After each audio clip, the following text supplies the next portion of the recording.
people may be wondering where the hell I am and where the hell have I been. I haven't made a video. This is actually really good lighting. I haven't made a video since February, March time. I can't remember. You can go back and look.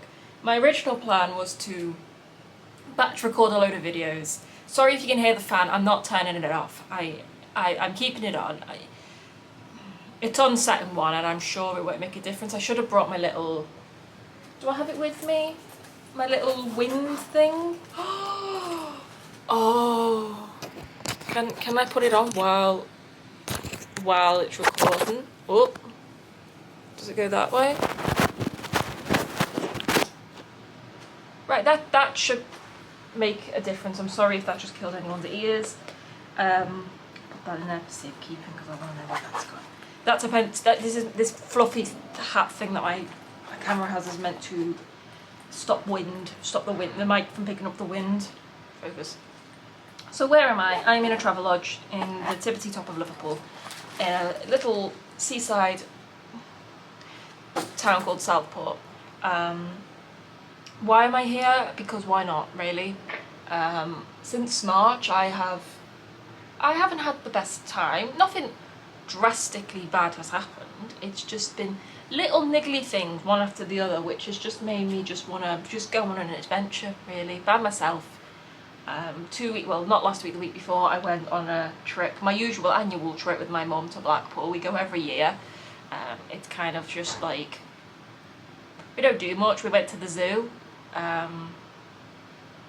We went to the arcade, we went to the bingo, and that's really about it. That was it. We only went from Monday to Friday. Today is Sunday. I'm here for as much as I know, till Friday. It's meant to be like the hottest week this week, so I was like, you know what, screw it, let's just go to Southport.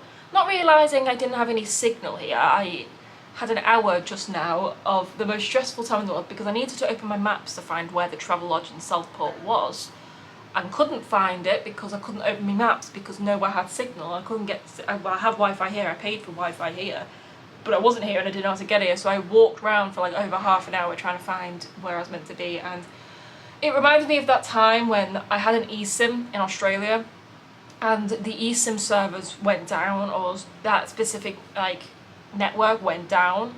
I was literally in the middle of nowhere, and so I had to get from there back to my Airbnb, the first time ever being in Australia, and then had to find my way from the next day because I just used my Wi-Fi in the Airbnb that day, and so the next day I had available to go out to the shops. I had to find my way on the buses and to a place to get a SIM card from, with no data, no maps, no nothing, in a country 10,000 miles away from my home. And honestly, this was more tricky. This was more tricky because everywhere was just so busy. Absolutely not. So how has my life been? I'm hoping that the fan isn't too much of an issue. I'm hoping I can actually use this footage and the fan isn't terrible. But after I stopped recording videos, my aim was to have like 5 video batch recorded and to be able to upload 1 video a month until about September time. And that would have been the case if I didn't take down all my YouTube videos because I felt like it. I just didn't want my YouTube videos up for a while. And then when I put them all back up, I put all of them back up. I just set them all to public, not realising that some of them were scheduled for later on in the year. Completely forgot about that. So they're now all live. So I have been working on another video. I've been working on this big little craft project. Makes no sense. This thing I'm making. But I've been working on it for like 10 months now, and it doesn't seem to be getting anywhere. I have actually brought stuff with me to do, because work doesn't stop, does it? No. So I had my 25th birthday. I've pretty much spent my 25th birthday pretty much alone. I had a cake, and there was a video. I don't think I ever kept it, but I did make a video of me blowing out my candles, but it was really depressing because I was by myself, so I think I did delete it. After that, I kind of had a bit of a quarter-life crisis, if you will, where, again, nothing drastically bad has happened, but I just kind of felt at the age of 25, like smack bang in the middle. I write blogs, for those that don't know, and I had this blog that I read not too long ago actually. I started it in about April and I only just finished it about a week or so ago, around about my Blackpool trip with my mum. And I kind of, I was like, in this blog I was talking about how I'm always on time for everything and my quarter life crisis is no different. Like, it hit me bang on age 25, you know, when you're like in your the quarter of your life, 25. And I kind of just felt empty, and I do still feel empty. I just feel like I lost, not to sound really philosophical, but I feel like I lost a little boat lost at sea. Like, I don't really have much of a direction. I've always had the direction of just Australia, Australia, Australia, and still that is, I love Australia, and I plan to go back to Australia. This is, again, kind of why I'm on this trip. I'll get to that bit. And so I kind of just been wading around, just waltzing around with life, not really knowing what to do with myself. It's not a nice feeling at the end of the day, it really isn't. Where you kind of just feel lifeless. You want to have a life, you don't want to die, you want to live, but you want to actually feel alive and not just like a walking zombie, both mentally and physically.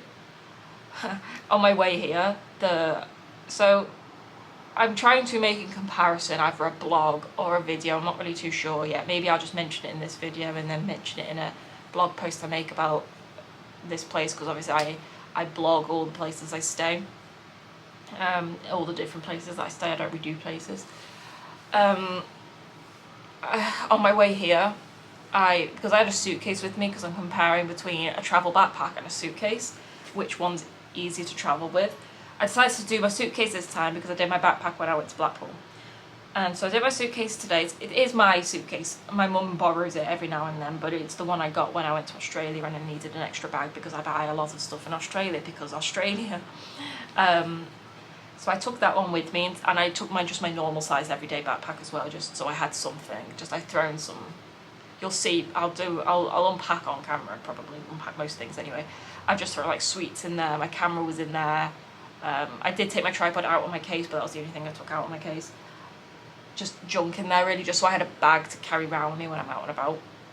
And oh my god, the lift was broken, like the elevator for people not in England. I had to change trains at the station. I had to change my train at. The lift and the escalators were all broken, so I had to carry my suitcase and my bag up over 100 steps. And oh my god, no, I could still feel it. You know, like when you run a marathon or you ran a long distance and you're really unfit, and for the rest of the day you feel it in your throat and you just keep coughing. That was like 3 hours ago and I'm still suffering. Like, that's how unfit I am, and I need to get more fitter, because like when I go to the other side of the planet, like I've done it before with a backpack, but I've gotten a lot worse, both mentally and physically, in the past year. And that's kind of one of the points for this trip. Lots of things happened at my house. I live alone in an apartment. Lots of little things happened, nothing massive, and I just was like, I need a change of scenery for a while. And also I was realising that my anxiety was creepingly getting worse and worse and worse. And I was like, I can't have that, you know, my whole life is going to the other side of the world. I can't be too anxious to do that. And when I realised, I was going through my Uber Eats orders with my mum, we were just having a little like gossip really, and I said, oh, I haven't ordered anything from Uber Eats in like 3 months, 2 months. And I was like, oh, why you treat yourself to a McDonald's breakfast every now and then? And I literally can't go downstairs to the Uber Eats dude and get it. I'm just too anxious to do it. And it was in that moment when I realised, like, that was something I was able to do all the time. Like, what happened? You know? And I was like, no, something needs to be done. Like, I'm still, for those that have been following my blogs or my vlogs for a long, long time, I've been on a waiting list since late 2021 for a very intense intervention of therapy called Step 4. And I was on the waiting list October 2021, and I'm still on the waiting list now. They're estimating it that I'll get an initial like consultation, like risk assessment consultation, through September of this year, but that's all they could tell us as in me and my mum. My mum helps me with phone calls sometimes.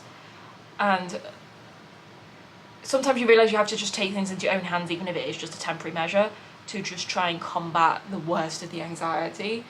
And one of the ways that I found helps my anxiety is what my old therapist when I was 14 would like to call exposure therapy, where you just expose yourself to what scares you the most. You throw yourself in the deep end, and that's that. So I packed a suitcase and my backpack, and I just booked a very last minute week-long trip to the Travelodge in Southport. Close enough that it's so close that I could use my local bus, train, ferry pass to get here. It didn't cost me a penny to get here. So it was kind of like what my mum was going to say, a cheap holiday for me.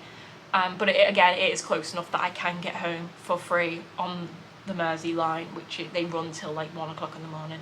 So if something bad happens and, stuff hits the fan, I can get home if I need to get home.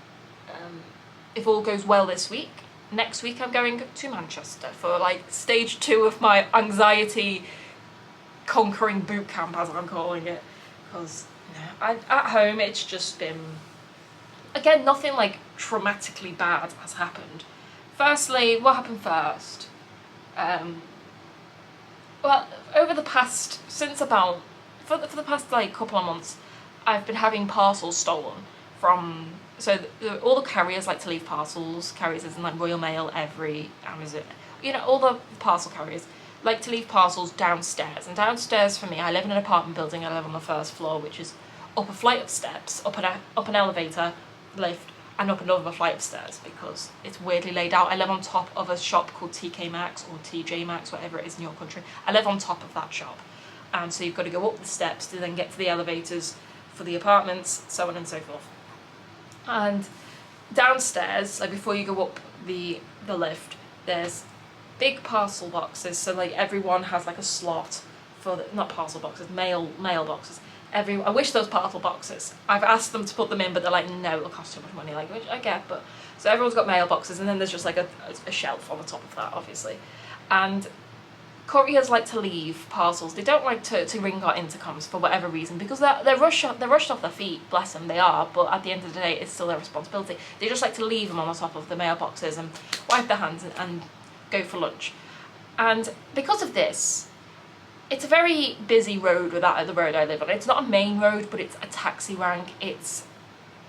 So like, say if you stood on my doorstep, I like the apartment doorstep, if you look that way, like if you look in front of us, there's a massive multi-storey car park right in front of my house, and in there is Asda, which is a massive supermarket in England, and then the whole road is a taxi rank, or a taxi kind of distribution area, where you can come and go, you can get dropped off there, you can get picked up there, and there's just taxis lined up waiting to take shoppers from Asda home. So it's very, very busy, and people have acknowledged that. And so the first parcel I got stolen was, that I noticed anyway, that I got really bothered about because it cost me over £100, was like a set of, I think it was like tank tops or something, from an American company who use DHL, and I don't like DHL because I don't like their tracking service. For some reason I can't get the text notifications or the email notifications to tell me when my parcel is working. I never have been able to for years and years and years. It just doesn't work. And so I had to keep checking manually every day about when my parcel was. And one day I forgot to check. And then the next day I checked, which was the 6th of whatever month it was, May I think, April. And it had been delivered like the day before, like the one day I didn't check. Coincidence? I don't know. And so I went downstairs and it was gone, and I was like, oh dear. So the first person I got in touch with was Zip, which Zip are the building managers. I asked for the CCTV footage. Long story short, they were a bit reluctant to give it to me, but they did. They didn't give me the CCTV footage, but I gave them the timestamp that it was delivered. I said, can you tell me what happened to that parcel? Because I had a proof of delivery, so it was delivered. I had a picture saying it was delivered, but there was no parcel downstairs. I don't speak to any of my neighbours, so I was like, that's weird. And so I got in touch with them, and they said that they can confirm that somebody went outside with that parcel. I was like, oh, thank you. But then I was able to report that to the police, and I got a crime reference number. I got in touch with the American company Woxa. They were also a bit reluctant to give me a replacement, and they said it was the courier, and the courier said it was Woxa, and I went back and forth for about a week, but eventually did I have to buy a replacement in the end? I can't remember, but I got them replaced. However I did it, I got it replaced. And so after that, things were quiet for a while. In the meantime, right, I'm going to try and shorten this story down as much as I possibly can, because I don't want to put the woman's name on the internet and slander her, because a part of me, even though I don't like the way she treated me and the situation, a part of me understands that she was also not in the wrong in the situation. In the meantime, late April, early May, right, I ordered this book. We'll just call it like a sticker book. I ordered this overpriced activity sticker book thing, right? Very not what it was. But it's very a niche thing. It was like a very like adulting kind of thing where like you'd give yourself like a little sticker for like washing the dishes. It's a very, very niche, very, jokey kind of adulting sticker book thing. And there's nothing really else like that in the UK. And that's why I'm so annoyed at the situation. I'll get to it. And so I ordered this, and it only cost me, for everything that I ordered, the books, the stickers, all that, about £54, right? Which is about $60 in America and about just over $100 in Australian dollars. And I got an email, like a confirmation email, and it said, like an automated email, and it said that because this woman that owns this store, she's like a one-woman machine. She runs the company by herself, she ships everything by herself, she does not have any employees, she does everything by herself. And honestly, my hat goes off to her. I'm not taking my hat off because I'm having a bad hair day. I'm absolutely not. I need to shower, so my hat is staying on, but my metaphorical hat goes off to you, love. It does. And if you ever watch this, then I hope you know that I'm not mad at you. I'm just I was upset with the way I was treated. And so I got a confirmation and an automated email saying that she was running behind on orders because she'd been on holiday, so expect a delay. So I was like, okay. So this was very, very late April, I think the 23rd of April or the 27th of April. So I waited and I waited and I waited, and it said it was shipped on the 3rd of May. I was like, okay. And it said, please allow for 10 days for it to be shipped. I was like, okay, the 13th. About the 11th or the 12th, I got in touch with her.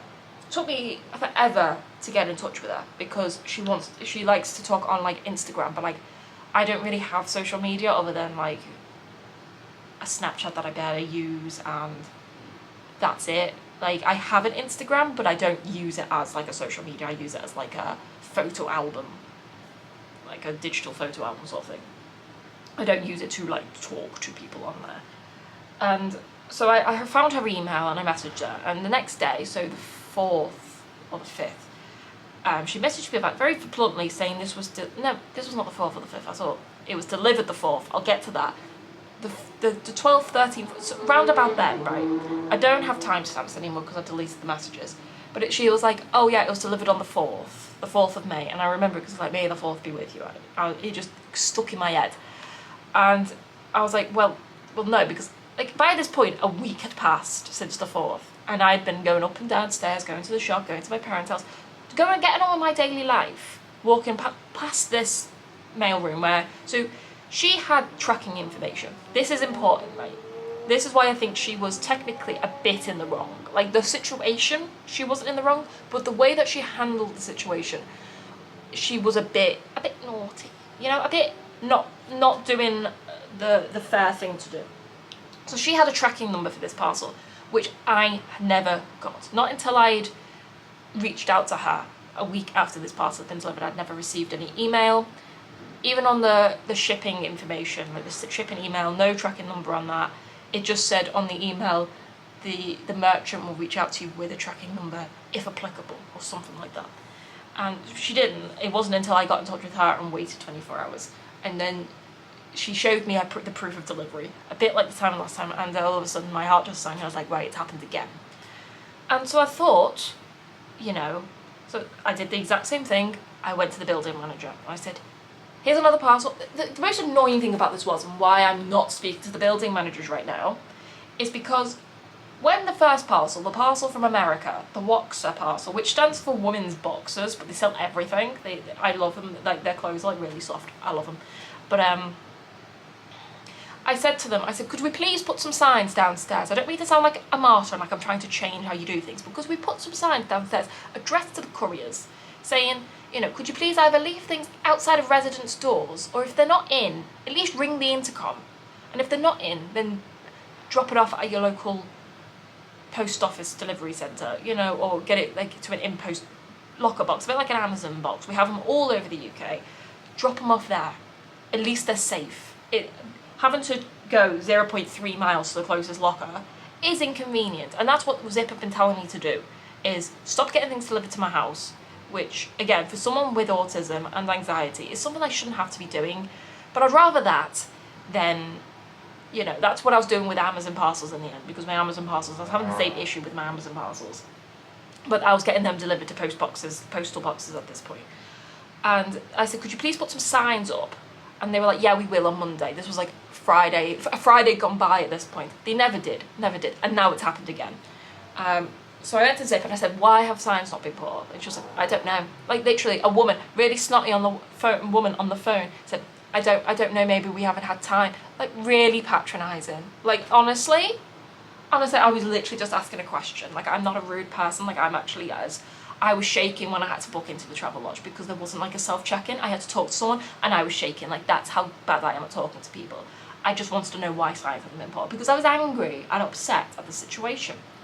Because, you know, these like little niche parcels that I get ordered from America and like this one woman business, I couldn't say get delivered. I just put my address in because I pay with Apple Pay and my address is linked to my Apple Pay. Like, maybe it is my fault, I don't know. But so I got in touch with Zip and they said they'll look into it for me. I gave them the timestamp that the woman showed me that it had been delivered. And I was like, and they never really got back to me over it. I don't really know what happened. Meanwhile, I was talking to the woman who, you know, the businesswoman. I don't really know what to call her. Should we give her a random name? Daisy. We could call her Daisy. Daisy, the one-woman machine. Because I think it's quite good that she's come with the whole business by herself. I struggle just waking up in the morning, you know what I mean? I struggle getting out of bed in the morning. The fact that she could do all this by herself, my hat goes off to you again.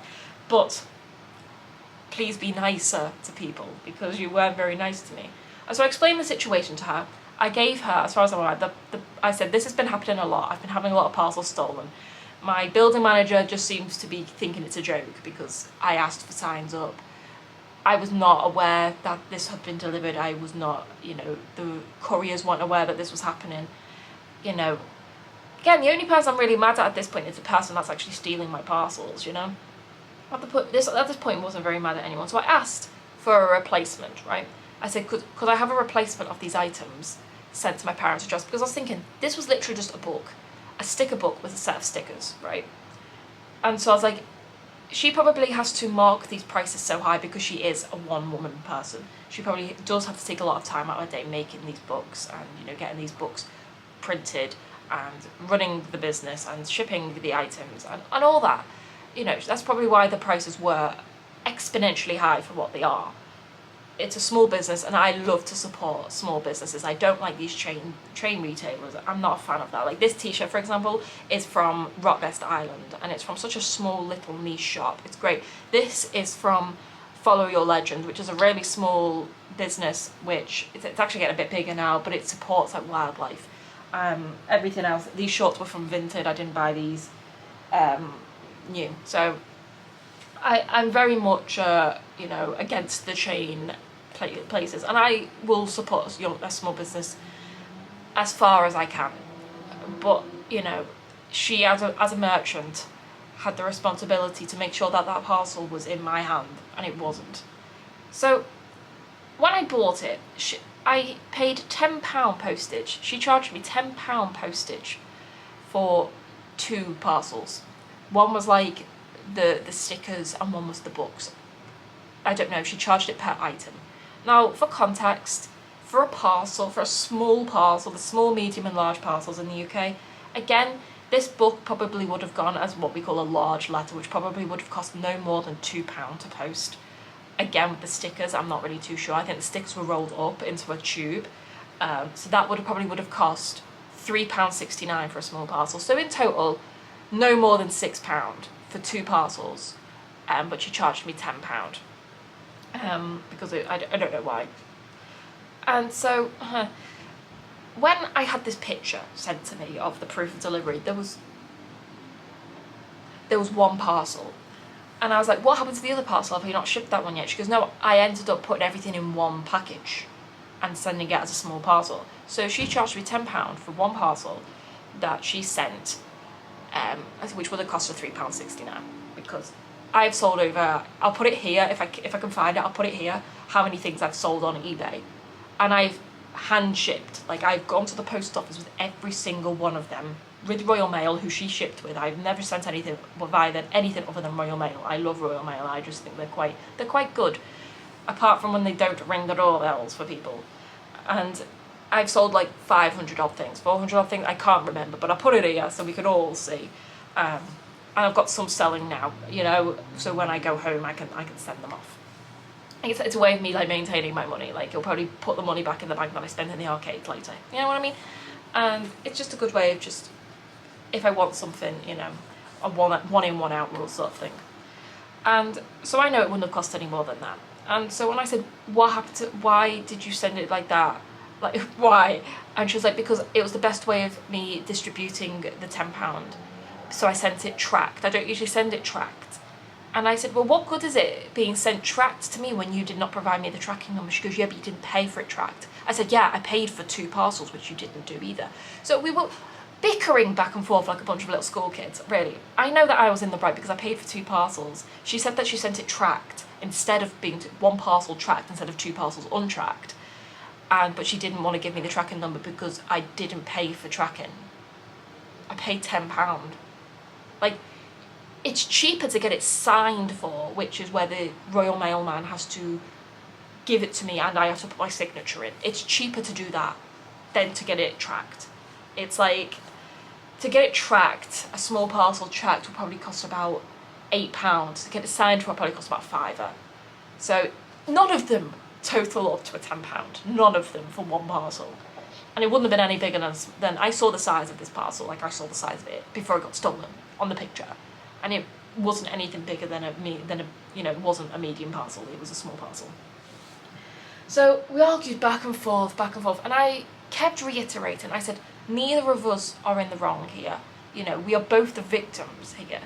But I just wish that you sent it signed for, especially because, you know, I paid a lot of money for the postage. It was just an absolute nightmare, and I explained the situation to her, and she pretty much called me a liar. She pretty much told me that I was trying to con her out of money. She told me that it was my responsibility to go to Royal Mail to try and, sort this out myself. And I was like, okay. So I went onto the Royal Mail website, because I'd never had this happen to me before via Royal Mail. The last parcel was DHL and all that. I've never had this happen with Royal Mail before. Again, I am a loyal Royal Mail, that's a mouthful to say, person. I love Royal Mail. Apart from the scandals that happened, I knew nothing about that. I was watching a documentary about that, and that's not very good. But as far as like their day-to-day thing, they've never let me down until this moment. And so I went on the Royal Mail website and I said I needed to open a claim, because she told me, you're the one that needs to open the claim, this is your responsibility between you and your building managers and Royal Mail, this has got nothing to do with me. That's what she told me. I was like, okay, fair enough, I've never had to go through this before, I'll try and sort it out on the Royal Mail website. So I went to the Royal Mail website and I said, I've had my parcel stolen, and they said, what's your business seller's account? And I said, no, I'm the recipient of the parcel. And they said, no, the business seller, because she is a small business, so she has to legally be registered as a small business, the business seller has to be the one to open the claim. So I screenshot that and I sent it to her and I said, you're the one that has to open the claim. She goes, no, I said that. She didn't, but all right. I said that I will open a case next Monday because I will leave it for 10 days because there's been a bank holiday. I was like, all right, whatever. In the meantime, I got in touch, I rang Royal Mail because I was confused. She was fobbing me off pretty much, making me feel so bad about myself. And again, I am really shortening this whole story down. There were a lot of emails that she was sending me which were not very nice. And so I got in touch with Royal Mail and I explained the whole situation. And I said, I got this parcel delivered. It said it was delivered on the 4th. I had no tracking information, no nothing sent from the merchant. I didn't realise until I reached out asking where my parcel was on the 11th/12th, I can't remember. But I was never informed that this parcel had been delivered. And so they went through their system and they realised that I don't have a safe place turned on, which is what you could turn on for most couriers, especially in the UK, where if you're not home, you can like tell them to leave it with a neighbour, or leave it in the garden shed, or leave it in wherever if you're not home. But then at that point it's at your discretion. So if it goes missing, it's on your back, not Royal Mail's. And if I had that turned on, then yes, it would have been my fault. But I didn't have it turned on. I didn't have any safe place turned on. And so Royal Mail sent me I said, could I have this in writing, please, so I could send it to the merchant, because she's being a bit awkward with me. And so I sat there. I was on hold for 40 minutes, and for anyone who knows me knows I hate making phone calls. Like I stay up at night worrying about having to make a phone call the next day.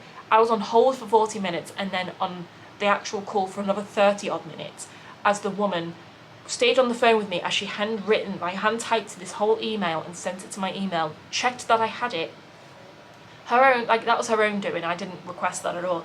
Made sure I had it, because she felt sorry for me. I was crying my eyes out at this point from the situation, from having to be on the phone, I was losing sleep because of this phone call I knew I was going to have to make, just to clarify what was going on. And so I then waited for the woman to get back to me. What do we call her? Daisy. I waited for Daisy to get back to me and she was like, there's nothing I can do. So I sent her this email and I said, use this, which was a confirmation from Royal Mail that my parcel had been doorstepped, which meant that it was Royal Mail's fault. Royal Mail was at fault. The Royal Mail person who delivered my parcel was at fault. I said, use this for making the claim, because of course this is proven that Royal Mail was at fault. Then you'll get your money back, then you can reimburse me. Perfect. And so I don't know if she did or not, but she came back 10 days later, very annoyed, saying that Royal Mail rejected her claim, and she did. I don't know even to this day if she used my screenshots as help, because I kept saying to her, none of us are in the wrong here. You don't deserve to be out of pocket, but neither do I. And not to sound like a little lawyer, but according to the Consumer Rights Act of 2013, section 52 of the Consumer Rights Act, a merchant has a responsibility of that parcel until that parcel reaches the recipient's hand. That's just what it said. And Royal Mail said I'm in the right. Everyone was saying I'm in the right except this one woman. And so she sent me this really snotty email saying that I had made her feel harassed and abused, and that she's going to give me a full refund. Because at this point I didn't want this book, because the whole point of this book was there was a Facebook group connected to this book. So you type in a code from this book and it connects you to a Facebook group, and you can make friends. And I'm a lonely person. I don't have any local friends.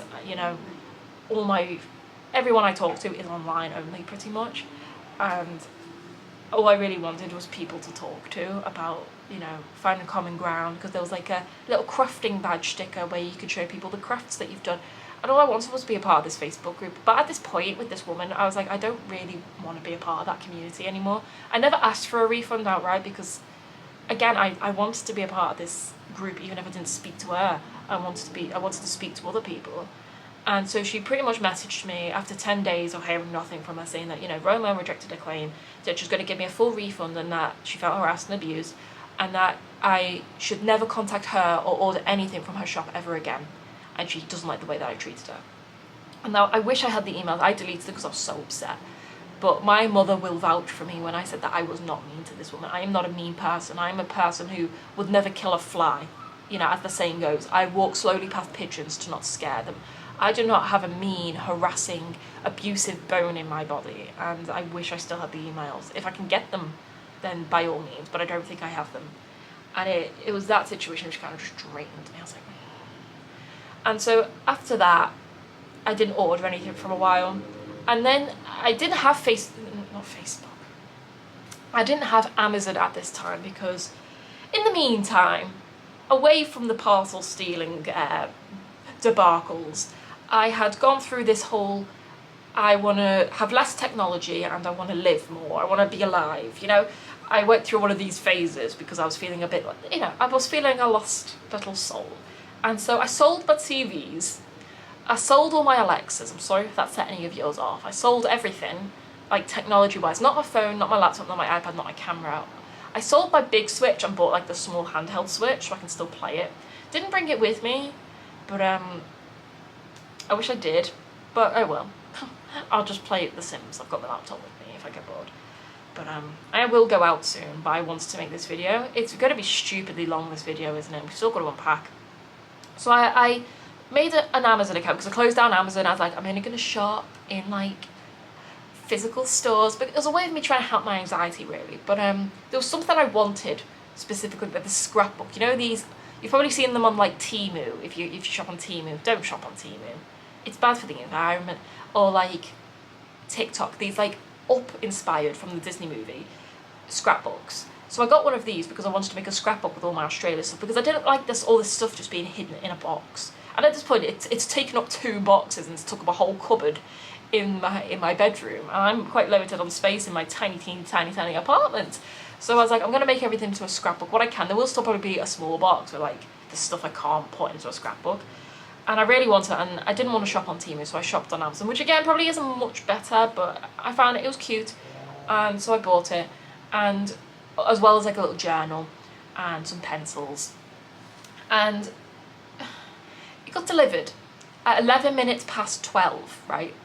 In the afternoon, in the daytime, and I was in the shower, right? My camera overheated. Where was I up to in my story? Because I've only got 2 bars left, and I want to go and get food. So, Amazon, yeah, that's right. So it was delivered at like 11 p.m. and I was in the shower, and I don't think they rang my intercom, but I obviously got a notification because it was Amazon. And so I got out the shower I got downstairs, out the shower and downstairs at 12:17, so 6 minutes. And my parcels that I had proof of delivery of were gone. Gone. Just nothing downstairs at all. And at this point, I just collapsed on the floor and cried. At this point, like people in my life, like my mum, like anyone else telling, really, why is there a QR code up there? What's for that? Cardiac arrest? I don't know. But I turned my phone off, by the way, but I'll have to put it back on soon because my camera's going to overheat, or I'm going to overheat, something's going to overheat. Where's up to my story? Oh yeah. So it was just gone. So I just collapsed onto the floor. I went back upstairs to my house and I just cried and cried and cried on FaceTime to my mum. That plug is wonky, or the mirror's wonky, so, sorry. And so about an hour had passed, and I was just lying on my bed. So I was like, right, no, I'm not taking that I'm also a victim of another crime, because that's what it is. I have a crime number, you know.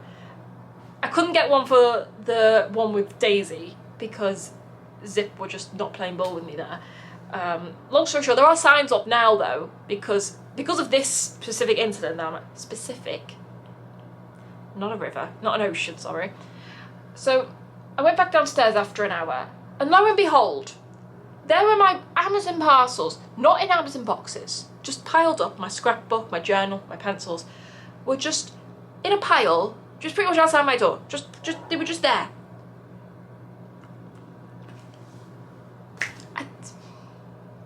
I was gobsmacked, absolutely gobsmacked. They were just chilling, out of the box, just chilling.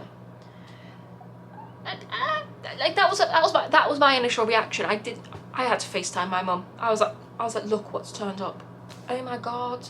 But all my Amazon parcels from like, so I don't know why they weren't in their box, because I had a picture of them in their box on top of the mailboxes. I was like, and so. The next day, actually, or the day after, I got awoken to the police knocking on my door. Long story short, and they were investigating because in a commercial bin area or something like that, so they had been sent a picture of all these Amazon parcels in their Amazon boxes with all our names and addresses on. Take a picture and sent to the police, right? So the police will go around every single one of these addresses, and I said, yeah, the weirdest thing happened yesterday. You know, my parcels went missing, and they just turned up out of the blue, just chilling out of their boxes. And so long story short, an investigation was launched. There's still an investigation going on, and the police are like roaming around the building. Signs are up now, addressed to the couriers and to the tenants, telling the tenants to be in when parcels are in, which is no use, and couriers to not leave parcels downstairs. But guess what? It's just below the sign, parcels left downstairs. Not mine. I would have took them upstairs if I wasn't heading out. I'm gonna miss my train, but So that's fun. So that, and then I just wanted to change the scenery really. Anyway, probably won't have enough battery to unpack on my thing, but on my video. But this is my route. Hey, I'm wearing shorts, even though I've got like not shorty legs, like short. You know, I've got. I know what I mean. We've got a fan, a desk, a window, which I don't get in my bedroom at home. There's no hooks anywhere. There's whatever these things are called, coat hangers and extra pillows, but there's no hooks because I carry a lot of hats with me. This is the bed. Very Travelodgy, standard room, cost me about 200 quid, something like that. Nearly 300 with like all the add-ons, like the Wi-Fi for an exponential amount of money. What can I stand you on? Here? Can I stand you here? We've got 2 bars left, so we can probably unpack a bit. This was the outfit I travelled in. Again, shorts from Vinted, but originally they're Levi's. T-shirt from Rottnest Island. And hat from Follow Your Legend. If you scan your hat on it, it'll bring you facts about sloths. It's great. This is my thing I travelled in. This is the only jumper I've brought with me. This is Land and Sea from that company I like, Junk Box, from Etsy. I made on Etsy or something like that, I don't know. I brought another hat with me. Stupid suit. Much prefer travelling with a backpack, I do. Brought this hat with me because I sometimes I go between like caps and snapbacks. This is the only snapback I own right now though, because I do switch and change my hats quite a lot. Notebook. I bought this from Etsy. This is a I bought them separately. This is a yoga strap. Like a yoga mat holder strap thing woven from like, I don't know, cotton. And then this is an organic cotton picnic blanket. I was thinking maybe we can go and sit on the beach. We as in me, because I'm here by myself. Mini straighteners, that's fun, isn't it?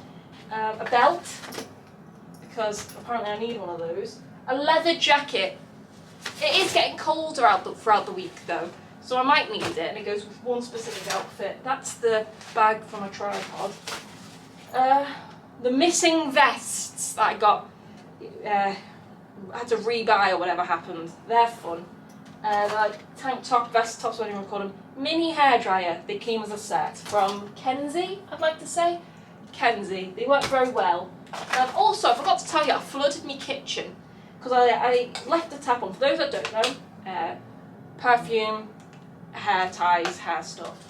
I have quite an issue with my memory. I've been to see a neurologist over it. They don't really know what's caused by it. Wipes my face. Blister patches. They don't really know what causes it, but I kind of like black out. I kind of like dissociate, they like to say. Mini razor, like, feel like. So I do kind of black out for hours, and like I can just go about my life and then wake up and I can't really remember what's just happened. Book. And so I must have turned my tap on, put the plug in. The plug wasn't even in, but the cloth, like the cloth I used to wash dishes, fell into the plug thing. And I went to bed. I literally went to bed at 9 o'clock, and I woke up about 2 hours later, about 11 o'clock at night, and pool in my kitchen. It had seeped through the wall and into my bedroom. My laptop was on the floor where it seeped through next to my bed. Everything was drenched. And oh my god, it was the night before I was going to Blackpool with my mum. Oh my god. Tights, because I've got a t-shirt dress on me. I don't wear it that much. Shorts, black shorts. These are dance shorts. These are dance shorts from Decathlon, which is like a sports shop. They go really high waist though, and I like high waisted shorts, and they're really malleable and breathable. They're great. Another one of my vests, tops, pair of leggings. Yes, a pair of Adidas shorts. Why are they so hot? Underwear, socks. My Tavers. I need to do a review about these on my blog. But Teva, people pronounce it as Teva. It's Teva, which is Arabic, Hebrew, something like that, for like nature or adventure or something. I don't know. Brilliant sandals. Absolutely brilliant sandals. Underwear, more shorts. No, these aren't shorts, that's a t-shirt. That's a t-shirt actually. T-shirt dress, which is just a really long t-shirt pretty much. We can wear it with leggings, pants, whatever you want to wear it with. Socks, everything like that. Well, that's empty now. We've got one bar. One bar. We are going to get through this. We will. We are with one bar. And so this is what I had on my bag. This is just my everyday backpack. Sweets, Haribo, wafers. I don't know how to make tea, so I bring little sachets of hot chocolate with me. I do, everyone. I do. My chargers, my one plug, but there's no plug by the bed, so 2 out of 10 for that. Little canvas bag. Charger for my camera, which I'm going to need any minute. Hairbrush. This is all the stuff I kind of packed last minute, you know, like deodorant, toothbrush, the stuff I needed today that I kind of shoved all into this bag because this bag was packed last night. And that's it actually, everything else is meant to be in here, I think. Sunglasses, AirPods, wallet, key for my house back home, pen, miniature screwdriver set which I keep on me, it's like a pen, looks like a pen, fits in a pen loop for like phones and stuff. That's all my junk that I brought with me and I'm going to put it all away. So yeah, I flooded my kitchen. We've sorted it out because when I came home, my entire carpet just smelled of like, so I had to bring my dad up with his many carpet cleaning devices. And we, after like 4 days of sucking and cleaning and vaxing, everything's okay. My kitchen's dry. My mum came up and brought more towels that night and everything was fine. But you know what, I just needed a change of scenery, so I'm here. I will update people throughout the week, maybe, if something exciting happens, or maybe next week, I don't really know, I'm just taking it week by week at this point. But I'm safe, I'm well, I'm happier than I am back at home, because at least I've got a window here. But yeah, it's nice to talk in front of a camera again, you know? Yeah. I'll be off. Why is it so dark? Alright. It's obnoxiously bright in here now, but hey ho. So, these doors, firstly, are not soundproof at all, so I'll talk quietly. If it looks like I'm in a different travel lodge, it's because it is. It's exactly a week later. It's now Sunday, 30th. Is it? Oh, yeah, 77% charge. Yeah, Sunday the 30th of June. So is it 30 days of November, April, June. Tomorrow is July. So I didn't record anything for the week that I was in Southport. There was not really much to say. There wasn't much to do there. It's full of old people really, but I don't know what I really expected. But the hotel, however, oh my god. No, and that's not an oh my god in a good way, that's an oh my god, absolutely never again. So I stayed in the Travelodge in Southport. So if people are wanting to go to the Southport Travelodge, don't bother. There's literally a Premier Inn across the bridge where all the fun stuff is. I literally wrote a 7-paragraphed, it was pages on my notes app, you know, like I class as a page as in like a screenshot worth, like a screen's worth of writing. It was 7 screens worth pretty much of writing for TripAdvisor. If you go onto the TripAdvisor website and you go to Southport Travelodge and you will see my review. My name is Alex on there. You will see my review. I did feel like a bit like a Karen, but the one thing I didn't mention on there was, which I was literally telling my mum about today, was I did mention how the vending machine only took coins. It looks like it has a thing for phones, but it's very not working at all. And it doesn't even take notes, just coins. And I'm not a person who carries cash. I never have carried cash. So I was a bit out of luck there. And the problem was I arrived like today on a Sunday. I like traveling on Sunday. It's just quieter on Sundays. You know, Monday to Friday you have like the rush hours, the school, the work traffic. Saturdays you have like people going out, like out into the shops on a afternoon or out into like the clubs of a night. So like Sunday is really the only time where like traveling is emptier than usual. unless you were to travel at very specific times in the weekday. But no. And so I arrived on a Sunday like today, and I realised that I forgot that, well, at least in England, every shop known to man closes at like 4 p.m. on a Sunday night. I don't know, trading hours. We have weird trading hour laws in England where shops are just forbidden to sell anything, apart from Londis, which is like a really weird little convenience store which has just started popping up, at least round by me.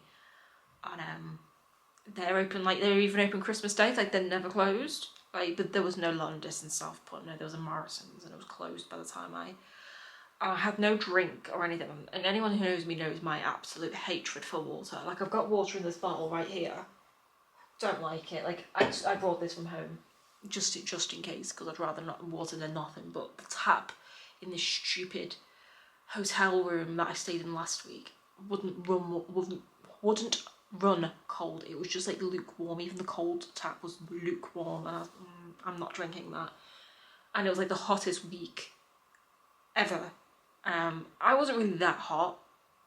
Like, everyone else was like complaining. Everyone was like there with like a fan, and I didn't feel that hot, but it was warm. Like, it was warm enough to want to quench your thirst.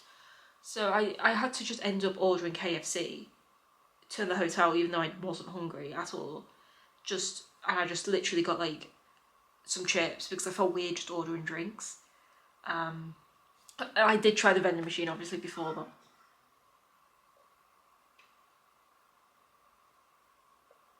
If I can hear people cough, they can hear me talking to myself like a little weirdo. I don't know what's happened to my. I don't know what's happened up there. I nicked myself, I think. I don't really know. It's like a cut. I'm not too sure what's happened. I don't know what's happened. It looks ugly though, doesn't it? Like, I don't know. And my face is, and then just. But if I can hear them cough, they can hear me talking to myself. Which is absolutely not. So they can never see who I am. So that's what I did Sunday.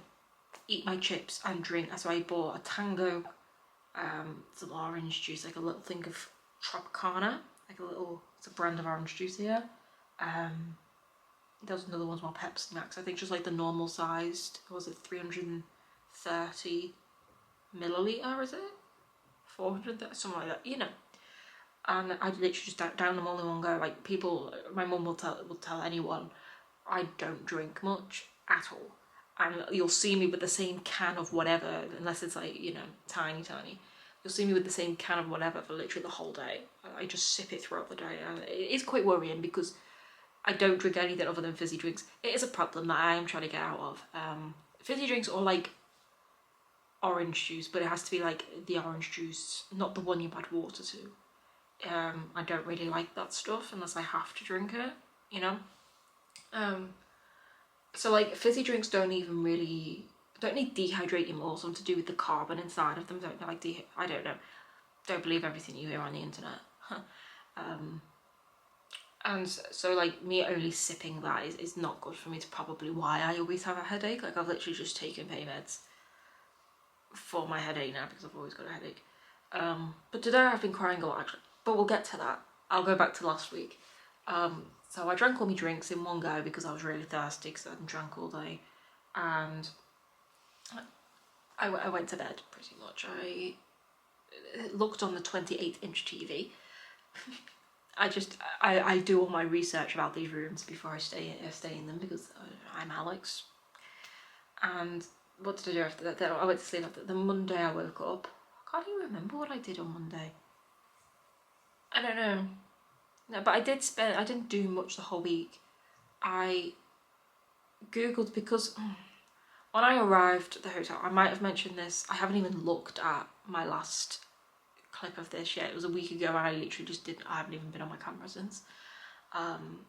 Usually I like download it onto my laptop and go through the footage and edit things, but I haven't even touched it, so sorry if I'm repeating myself. There is no signal anywhere in Southport at all, just no bars. Don't know how people live like that. I don't. I panic when I can't get in touch with, even though I don't really, you know, it's really only my mum that you know, I might desperately need to get in touch with, because anyone else is quite far away. But there's no signal anywhere, and so I had to Google that night. That's what I spent Sunday night doing, Googling how to get everywhere. And so I memorised how to get to the arcades, McDonald's and the cinema. And you best believe that they are the only 3 places I went through the whole week. Every morning I went to breakfast at McDonald's.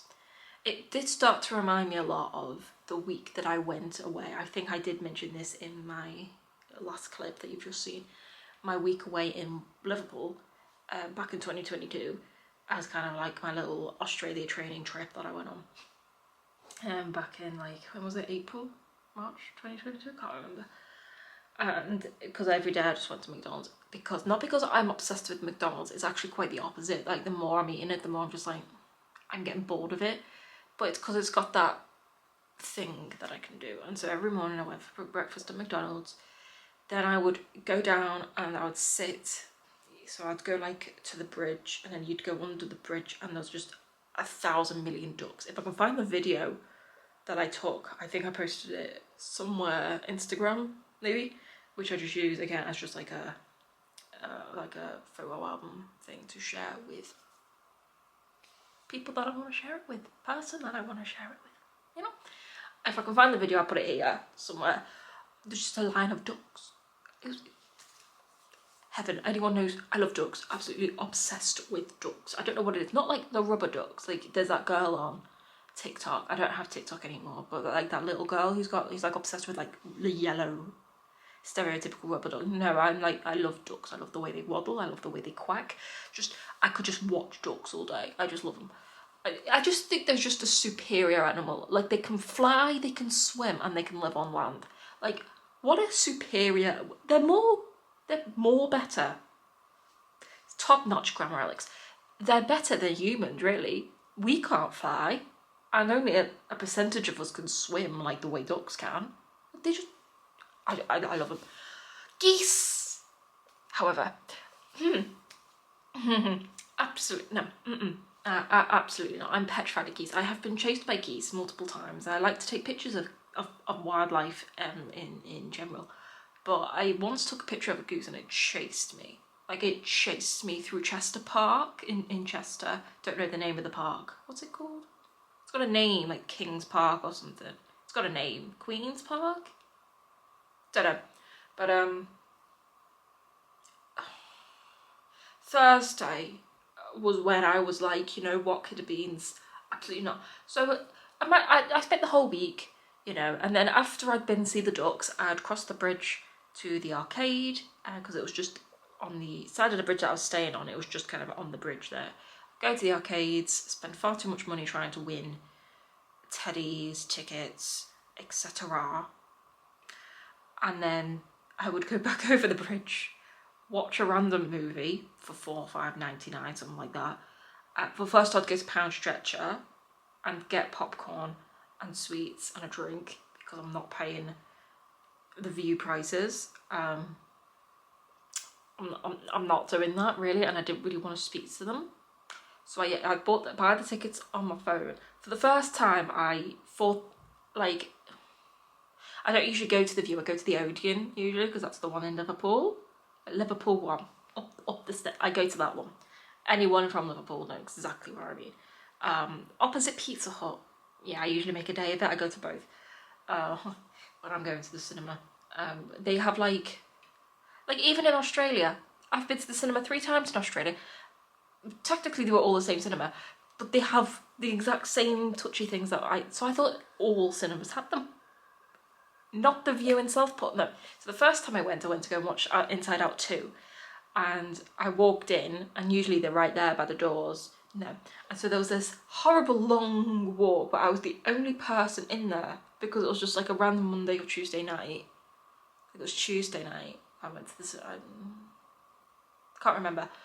But and you know, like when the woman at the kit who was watching me walking, you don't know exactly you forget where to put your hands, don't you? You forget what to say, you forget how to look, like you start walking like that, and they're just watching you, and you don't know what to do. And I was like, I'm never doing that again, actually. And then you don't know where to start saying, you know, one. You think it's because I'm by myself as well. It's just Oh, so the next time I just got it on my phone. I just downloaded the View app and I did it on my phone. And so, yes, I still had to do the walk, but I just kind of looked down. I didn't have to speak to anybody then. So I didn't want to have to get sweets from them. So I went to Pound Stretcher and got, honestly, the nicest popcorn in the world. Like, honestly, I don't know what it was. Like, the sweet, it's like a bag for anyone who wants to try it. Pound Stretcher. Most of them have closed down. The one by my house has closed down. The one in my sister's town has closed down.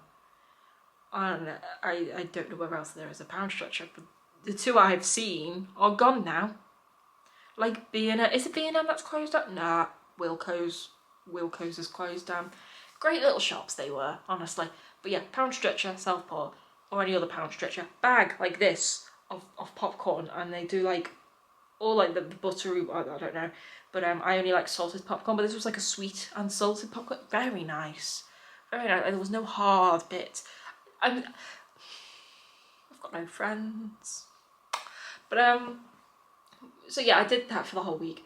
But then on Thursday, the same routine continued. Firstly, it wasn't a great day because, as people know, I'm on this long trip.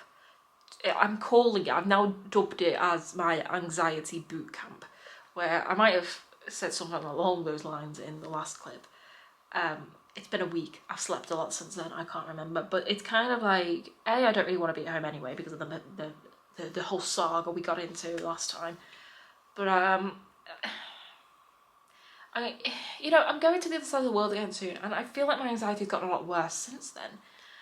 And there were lots of things when I was in Australia last time that I couldn't do. Like, I kept walking past all these really nice looking Australian cafes, just in, where you go travelling to eat their food, really.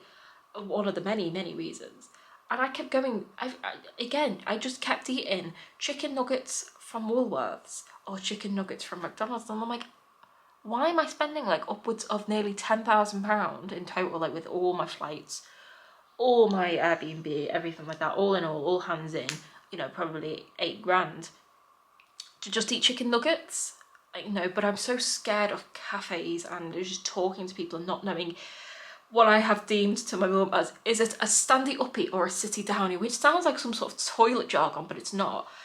I'm on about, if you walk into a cafe, I hope there is some anxious human being in this world that can understand what I mean. Also, I've got no pants on. I've got just a really long t-shirt on,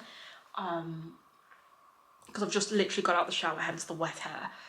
And I just thought, I'm just going to talk to a camera. I've got no one really else to talk to right now, and I just need to just word vomit, really. So standing up here or sitting down, it does sound, now I'm thinking about it, really toilety. It's not. So imagine you're walking into a cafe by yourself. You're an anxious person. I've never been to a cafe by myself before. My mum has done everything with me, pretty much. My mum uses the term mollycoddled, why isn't it mollycoddled? Why is it coddled? What does coddled... There's too many questions. So imagine you're walking into a cafe. I'm getting to it now. You're walking into a cafe.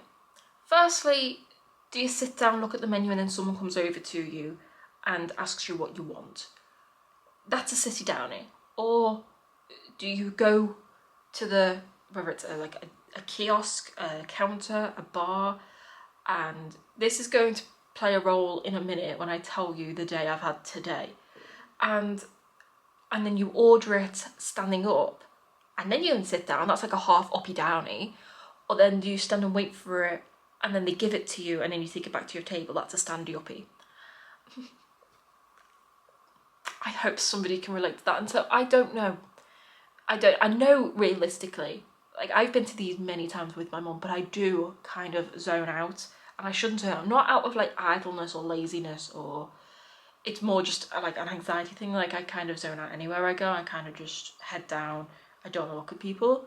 Not that I don't want to. I do want, like, I really want to just live, and it's really hard. Now that I'm getting into, like, I'm like 25, I'm 26 in like, what, 7 months? 8 months? Something like that. Well, July, August, September, October, November, December, January, February, March. Yeah, 8 months really. But yeah, no, I'll say 8 months. Just shut up, 8 months. And I'm feeling like, I haven't lived yet. And then people say, oh, you've been to the south. Yeah, but all I get was nuggets. You know what I mean? all I get was nuggets, and like that's just because I can't. Is it completely different there? Like, so that's why I'm here. I'm now in Manchester. So I haven't finished my story yet. No, so I haven't finished my story yet. Last Thursday, and so I wanted to. So I was like, right. My mum says that she's mollycoddled me, and so I was like, right. I need to get away from everything. I need to kind of just pick myself up and drop myself where I won't be comfortable. This is not a holiday. This is what I'm doing as a boot camp to test myself both physically and mentally. We'll get to the physically bit. And so when I was walking to my usual McDonald's breakfast on Thursday, I clocked eyes with my godmother. I was christened as a baby. She became my godmother. And it's not that I don't like her. She would just sit there and she would ask me 21 questions about why I was there. And I don't like the fact of seeing somebody that I know. Like, I'm too close to home. They're saying that. There was the same time that I was on a specific beach in Australia, right? I found out through the grapevine, for the very limited time that I had a Facebook account for around about that time, that somebody that really, really treated me terribly in high school, like, one of the worst ones, sorry, there's people outside, one of the worst people that I went to high school with, and I went to primary school with him as well, if he uploaded that profile picture the day that, you know, it was, yeah, and he was there, he was on the same beach on the same day in Western Australia, the same day I was. I'm like, absolutely not. So like, you can bump into anyone you know anywhere, and I get that, but this was a little too close to home, and it was very cushy. Like, there wasn't very much hustle and bustle, and like, I needed hustle and bustle because that's what Perth is, and that's what all the cities in Australia are like. So I was like, well, I don't know because I've only ever been to Perth, but I digress. So I was like, oh, so back to Thursday. So that happened. So I was like, whatever. And so I went to McDonald's, and I did my usual routine, and I went down to the ducks, but there was no ducks. No, geese, just geese. So I was like, right, I'm going to give them the benefit of the doubt, and I sat on my usual little grass embankment where I sit and see the ducks, and the ducks always come up to me, and the goose, it bit my ankle. It chased, 20 geese were chasing after me. It bit, like, it went, ah.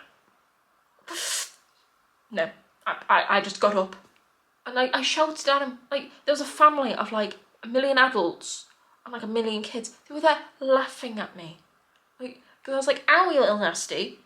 And no, I don't want to think about it. I'm already scared of geese. I don't like them. I like ducks, not geese. Geese scare me. Like the Miranda episode where she was like, I couldn't get swans, so I got geese, and then there's just Miranda being chased by millions of geese. So I then hobbled, because it did hurt. My ankle did hurt for the whole day, actually, because it proper, like, yabbed it. It didn't, like, break the skin, but it was more like a bruise sort of pain than, like, a cut sort of pain. Like, I googled it, and, like, you can end up in A&E, or, like, from goose injuries. Like, you can need stitches. So, like, I'm glad I got away when I did. It just beaked me with its beak. So I went to the arcades, and at this point I was like, I'm done. I'm going home today. Like, I wasn't meant to go until Friday. I was like, I'm done. I wanted to go home anyway because I realised I had so many clothes to like wash, dry, and repack for Sunday, and I was like, that I'm going to be pushing it a bit if I go home on Friday, because like I was thinking, so I went to the arcade, won a few more tickets because like you can trade tickets in for prizes. They have them in every arcade, I think. And I got like this 3-in-1 like checkers, chess, and the other game, the really complicated one with the triangles that I don't know how to play. I just like checkers. I've got no one to play with, but one day I might have someone to play with. That's really depressing. I got that and an art set, like this, like how you'd get when you were a kid and you get one for Christmas, and you'd like open it up and it has like pens and pencils and like for kids. It was meant for kids, and like oil pastels and watercolours and a little pair of cheap plastic scissors and like a pencil sharpener and a little paintbrush. I had like all of it in, but I wanted the markers out of it, because they looked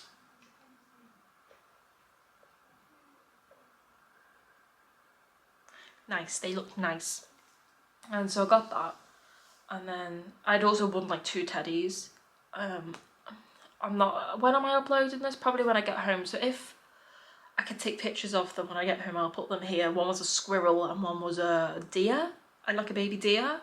A fawn. Is that what they're called? Fawners? Fawn? Something to do with that. That's them. They came from like the same grabbing machine.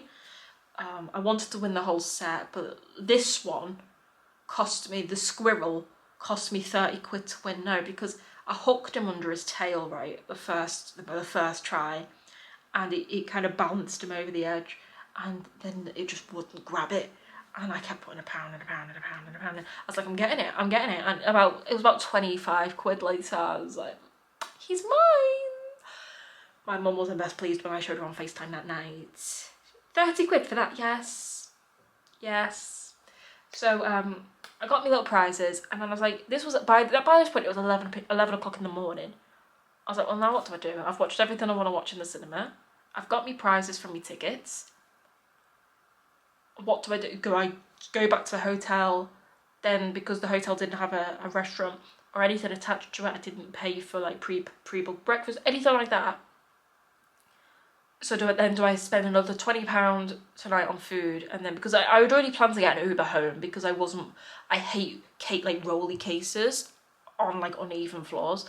And then I had all these board games and craft sets and teddies, and I was like, I'm going to get an Uber home anyway, so I'm going to spend another £20 tonight on food to then spend like £40 getting home tomorrow. For what? Like, I'm just going to be sat in my hotel all day now. So I was like, well, I might as well go home today.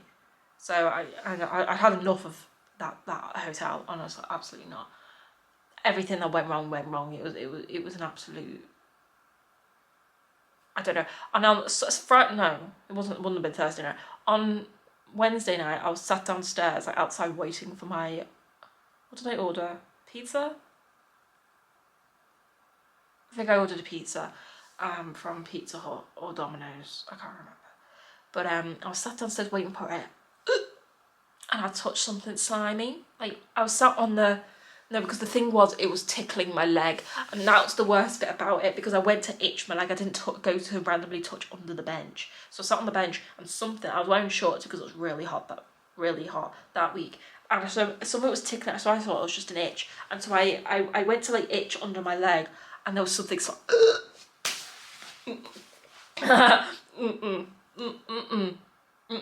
I literally had to shower. Like, I got my food and it was cold because I had to shower. Oh, I have OCD, right? And I don't like germs. Like, I have a diagnosis of OCD I have for about 10 years.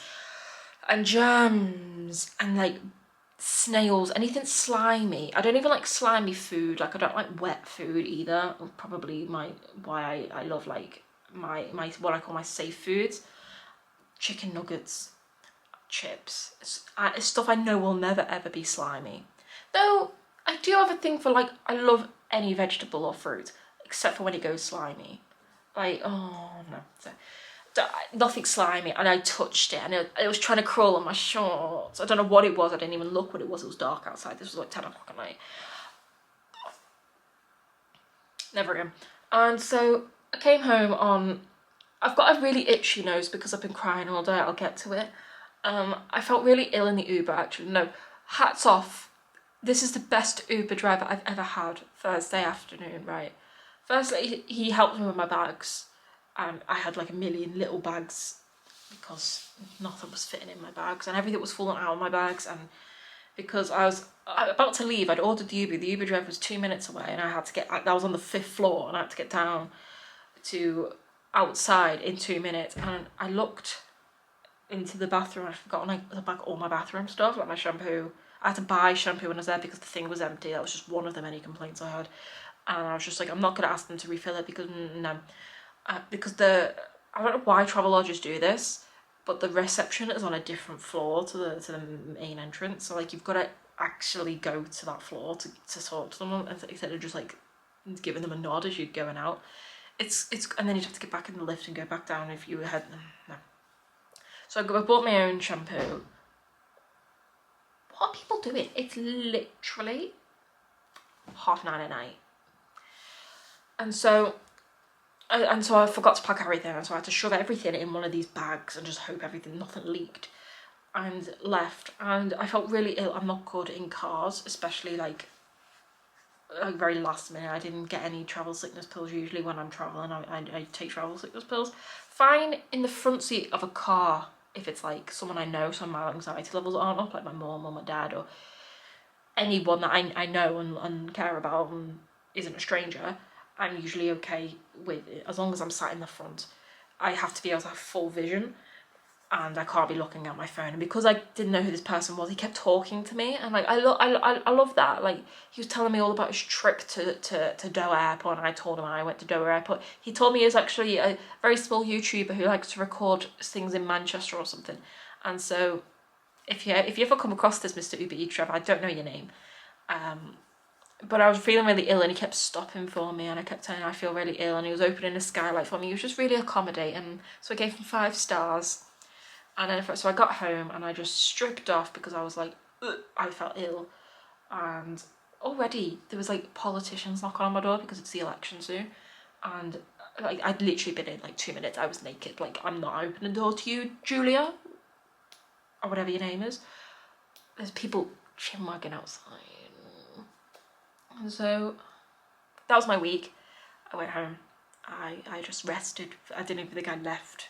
I went to my parents' house once to do some printing. I'm making a scrapbook at the moment at home, actually, for Australia, obviously, because I didn't like everything being in a box. Like, everything was just in boxes, and I'd got 2 boxes at this point, 2 wooden boxes, and like I wanted everything to be displayed beautifully because it deserves it. It deserves to tell a story.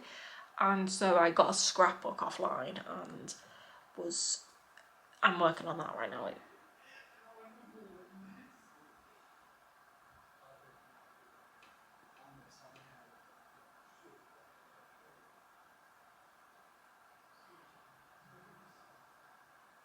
Okay, and so I was working on that, and that's all I really did all weekend. I had to print something off for it, so I went to my parents' house, but since that I just didn't leave my house. And then so today I was on my next leg of my journey, which I decided within, those weeks that I was going to Manchester at like stage 2 of my bootcamp training. It's a busy city, and I come here a lot to stay in like Premier Inns when I go to like concerts and stuff. The last time I stayed in a Premier Inn here, so, like the housekeeper walked into my room, I spilled a drink all over me.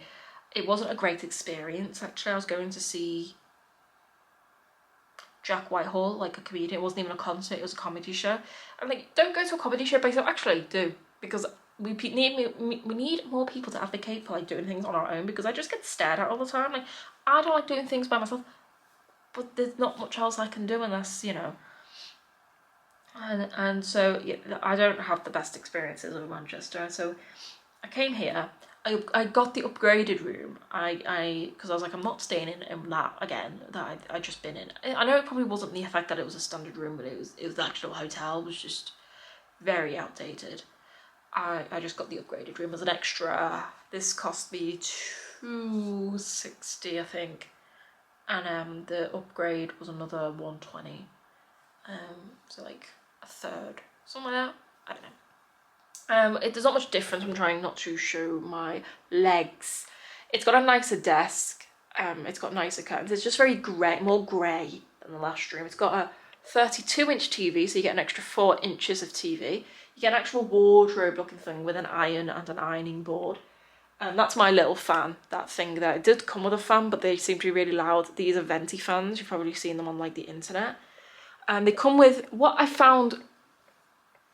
Plugs. They've got plugs by the bed.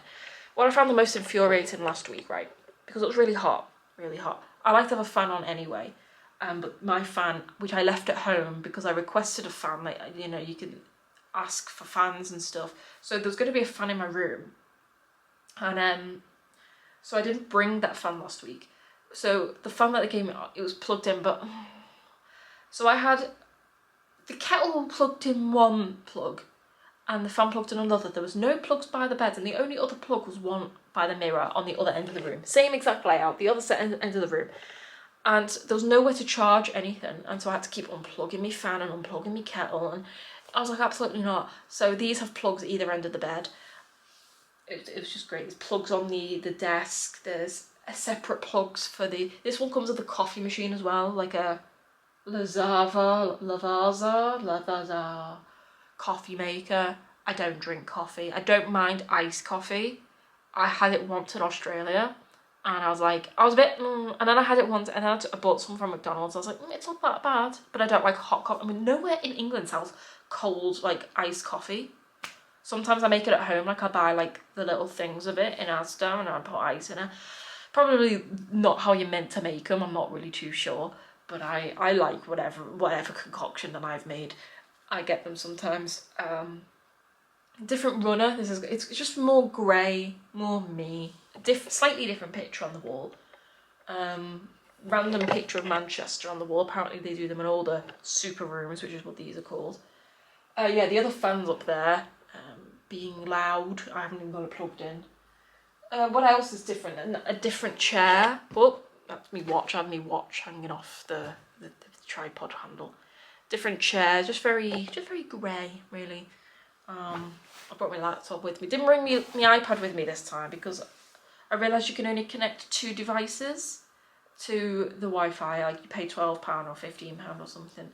But it only covers 2 devices, and so I don't need my iPad. Really, I only use my iPad for Simply Piano and for Lumi, which are both piano apps for 2 different types of piano. That's really the only reason I have an iPad. And these days, I don't really use it for anything else. Sometimes to watch something, like if I've downloaded a movie and I want to train, because it's easier to stand it up, because it doesn't have a big keyboard attached to it, and it's bigger than a phone screen. So yeah, I also brought my Huel with me. I get like Huel every month, like the thing that I made a video about. I don't even know what it is, meal supplement thing.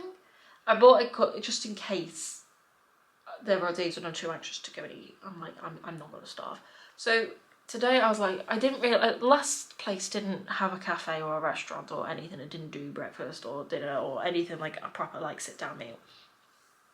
And so this place does, and they have, as you can see from there, that's like a collection of menus. And I was looking through them when I got into my room, but like I was quite late because I missed my first train.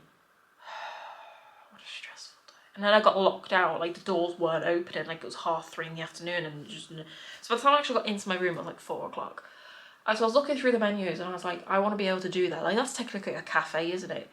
And I was having the same issue. I don't know if it's a sitty downy or a standy uppy. And I was on FaceTime with Mum, and she was trying to say, well, just ask. I was like, you know what, I'm too tired. And so I cried and cried and cried over the fact that I'm like, why am I struggling so much to do this? But other people don't. Other people just go and do it. And I don't understand why I'm the one that has to overthink everything. And it's so tiring. It really is. And so I just said, you know what, no. I'm just going to go to Pizza Hut, which, if you said that to me a year ago, I would have been like, was it been a year ago? A little over a year ago. I would have been like, no, absolutely not, I'm not doing that.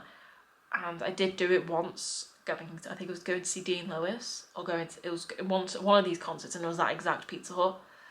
And I went there, and I was really anxious, but it was quite busy, so it was fine. I don't mind it being busy, because their attention's on other people, and they just leave me to it. So today I felt really disappointed in myself, which past Alex probably would like, honestly, why? Because I couldn't do it this time last year. But having to go back there because I couldn't do something else that I haven't done. Because go to a cafe is on my new Australia list of accomplishments before Australia list, like the things I have to do, so that I'm a lot better when I next go there. Or just in life in general, really, you know, it helps me no matter where I am in the world. But this was something I'd already done and already ticked off, and like I don't want to have to redo things. Like this is called like my anxiety boot camp level 2. Like I was toying with the idea of London first because I want to learn how to work the underground trains. Underground, are they trains? Trams? The underground. I want to learn how to work the underground because I've never been on the underground, never been to London. I've probably flown over it. I don't know where the plane flies, but I've probably gone past it somehow. But I've never been in London. Which is weird. But yeah, couldn't do it, so I went to Pizza Hut, came back, had a shower, and now I'm sat here talking to my camera. With no fan on today, because even though these windows don't open, they're like, they look like they open at one point, but like the handle's been ripped off and they've been sealed shut, so I don't know what's happened for that to happen. But yeah, they actually do have a hairdryer here, so I could unpack mine. Like I packed mine and then realised I'd booked the super room, that's what they're called, or like the more premier room, which means I'm also on the top floor. Weirdest thing ever, because my last room was 507 and this room is 507. Completely different counties, completely different premier, no, not in the premier, we're in the super lodge, travel lodge, same exact room number. Last place had 6 floors and I was on the second to last floor, second to top floor, and here all the super rooms are on the top floor because that's a perk of them. They're the quietest floor, so you haven't got people above you, and you get quite a good view of. I'm on Piccadilly Gardens. Like, it's a really good location, especially for the price of it. Like, it's a really centralised and very beautiful, as far as Manchester is concerned, location. Like, I'm about a 2-minute walk from the closest tram stop, or Met stop as the people around here call them, and I'm literally looking over Piccadilly Gardens. I'm not getting up to show you because I've got no pants on. You just have to take my word for it. I might show you at some point in the week. I don't know if I'm going to update people, but in the week, I just want to keep people with where I am. But probably after this week, I'm done. I'm mentally exhausted. I didn't really want to come today. Like, I was lying in bed, I was like, should I just fob it off? I was like, no, I'm going to try, because that's the whole point. This is not meant to be a holiday. This is not meant to be fun. This is me trying to get better, because therapists, it's taken too long. I'm not saying they're not trying. They have other people and I get that. But it's been too long now and I just need to take things into my own hands. But yeah, I don't really know what I'm going to spend the week doing because I don't have arcades here. I have a cinema and there's an Odeon. I do have Odeon Limitless, which is you pay monthly, you pay like £17 a month. Well, £15.99 a month. But because I'm extra and I wanted to get Odeon Limitless Plus, where you can sit in the nicer seats and get like premiere viewings for films, I pay £17.99 a month and I can go and watch whatever film for free. You just book it on your thing, cost you nothing, you just show them the QR code and you get 10% off overpriced popcorn, which I probably won't do. I wonder if there's a pound stretch around here. Probably not, but I'll probably just take sweets with me. I could do that, but I don't know. And I've also brought, obviously, my little projects to do. They come they spend more time in my bag than they actually do getting done, which is really funny, actually. But yeah, I'm just gonna chill for the rest of the night. I've had a stressful day of me just crying and feeling like a failure, really. But I'm not. I need to keep reminding myself I'm not. And that I'm only one person. And I may not understand why I'm so anxious, but I am. And I'm doing the best I can with the feelings that I feel right now, you know, because that's all we can do, really, isn't it? Just do the best that we can do. At least my camera isn't overheating today, actually. No, it's been fine. It's got 1 bar left on it and it's absolutely fine. But I'm gonna go so I can actually turn my brightness back down. That's alright, I guess. I've just got a headache. It's gone a bit now. I will update people maybe through the week, maybe when I get home. I don't really know what the point of this video was. I just wanted to make another video. I haven't made one in a long time and I wanted to update people with how I was. I think I did promise people in my videos gone by that I would. Just want to talk, really. I like talking and I'm shut up. Hello. So I'm home now. Sorry if you can hear the rain on my skylight. I was trying to wait for the rain to go off, but it wasn't going off. So So I might as well just record this now. Then I realised my camera was dead, so I've got it literally plugged in. Like, I did used to have like this thing that you plugged the batteries into, but I could just leave it uncharged. I could just use the same battery. Like, you know what I mean?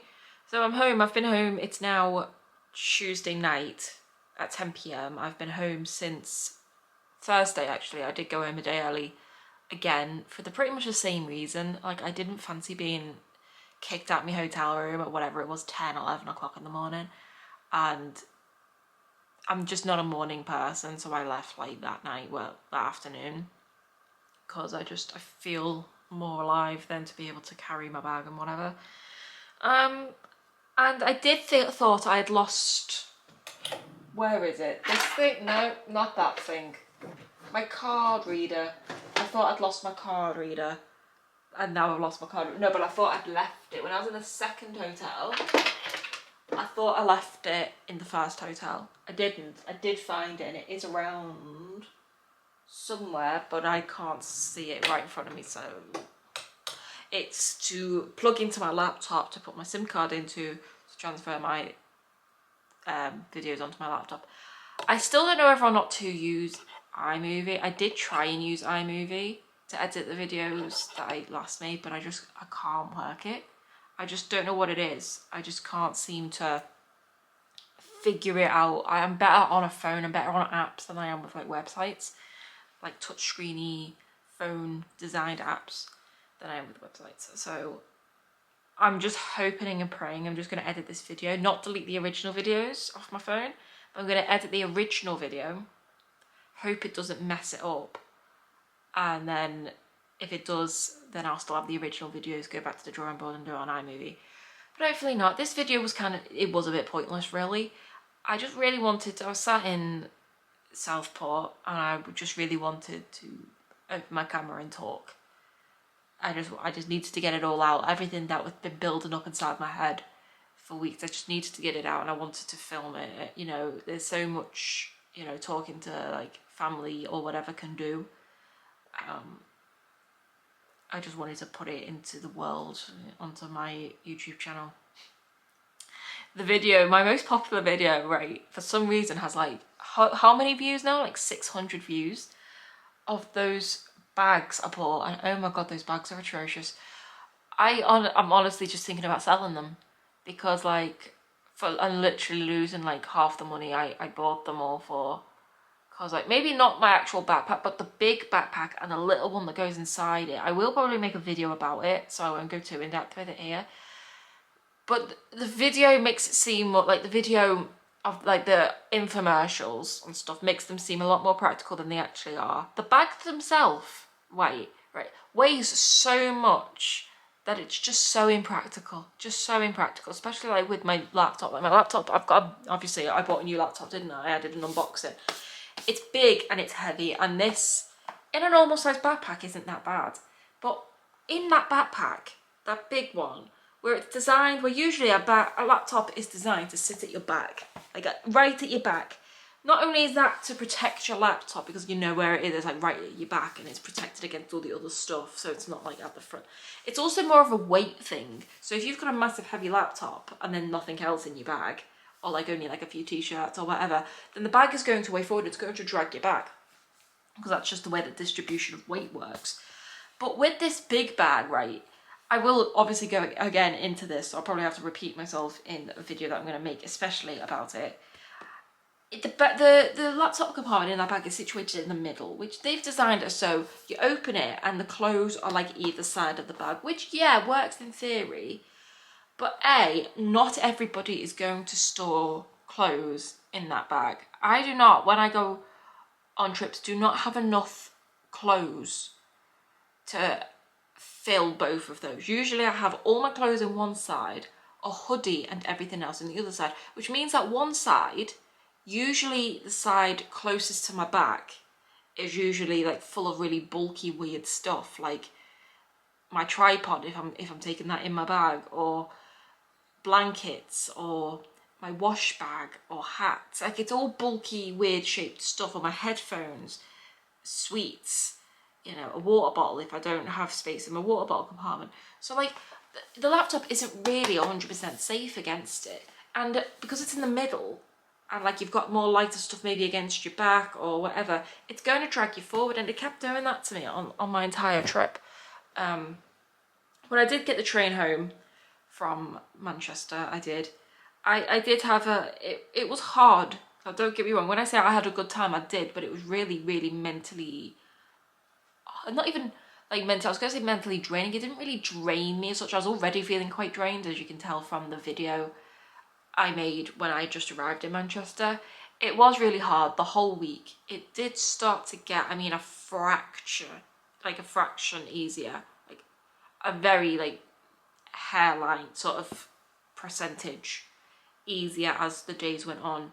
And that's what kind of made me realize, like, I went on these trips over these past 2 weeks to really, not to sound like a hippie, not like I kind of discover myself, but to kind of come to terms with it, to put myself in the big bad world and to be like, right, Alex, what is it that's making you anxious? What is it that's scaring you the most? I need to find out what was it that's scaring me the most. And I learned a few things, I did, and it did really help in a way.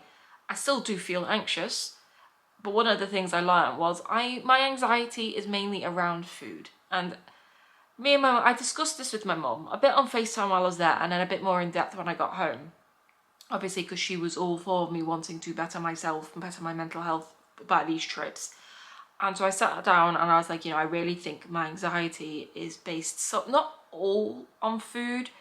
And, I've never really been someone no one's ever bullied me for anything to do with food or anything like that. That's never been an area that's really ever concerned me until recently, for some reason. And it's not really so much of like the actual food part of it. Like, I don't have an anxiety around eating per se or anything to do with that. It's the asking for food that bothers me. But like, I tried to explain to my mum. So my mum has this summer fair every year at her work. I'm not close with close with one of her work colleagues. She's got 42 cats, and I went there today actually with my mum and stroked nearly every single one of them. I love them. And so she's my friend. And so I go to my mum's work on these open days, these summer fairs, whatever, and I'm quite comfortable there. Like, I'm not anxious there as a whole. But if my mum asks, go and get yourself some food from the counter, I couldn't do it. But if the same person who was working that counter was working, like, let's say, the tombola, which I don't know if other countries have them, it's kind of like you put your hand in, you pick out a number, and then the number matches a prize, or it might be like a teddy, or a set of like bath salts. It'll be something like that, and you just give them the number and then they give you the prize pretty much. So usually it might have to end in like a 5 or a 0 to win. Different places do different sorts of things. They've gone on for like ever, I could do that, but I couldn't go and ask for food. And I've been sat, with myself in a hotel room, just trying to come to terms with why I'm so anxious over that. And I don't really have a reason for it. I don't really know what's caused it. But now I actually know, because I think I've said in a few videos, I'm not really too sure. I just might have thought it. I'm not really too sure. But I've always said I feel so helpless because I love to solve problems. I'm the sort of person that if I have a question, I will find the answer for it. And my anxiety has always been that one thing. For as long as I can remember, that's been in the back of my brain, because I've never known how to help myself. Like, everyone else is like, I don't know how to help you. And I feel the same way because I don't know how to help myself. Every doctor I've spoken to, my parents have always said, we don't know how to help you. And I still feel that way now, because I don't think it is just solely food. I suffer with a lot of like agoraphobia, fear of open spaces, fear of the outside. I have a lot of social anxiety. And, but also while being in Manchester, I come to realise that people have always said to me, once you've done it, you can always do it. You've done it once, you can always do it. My mum is a big culprit for saying this to me.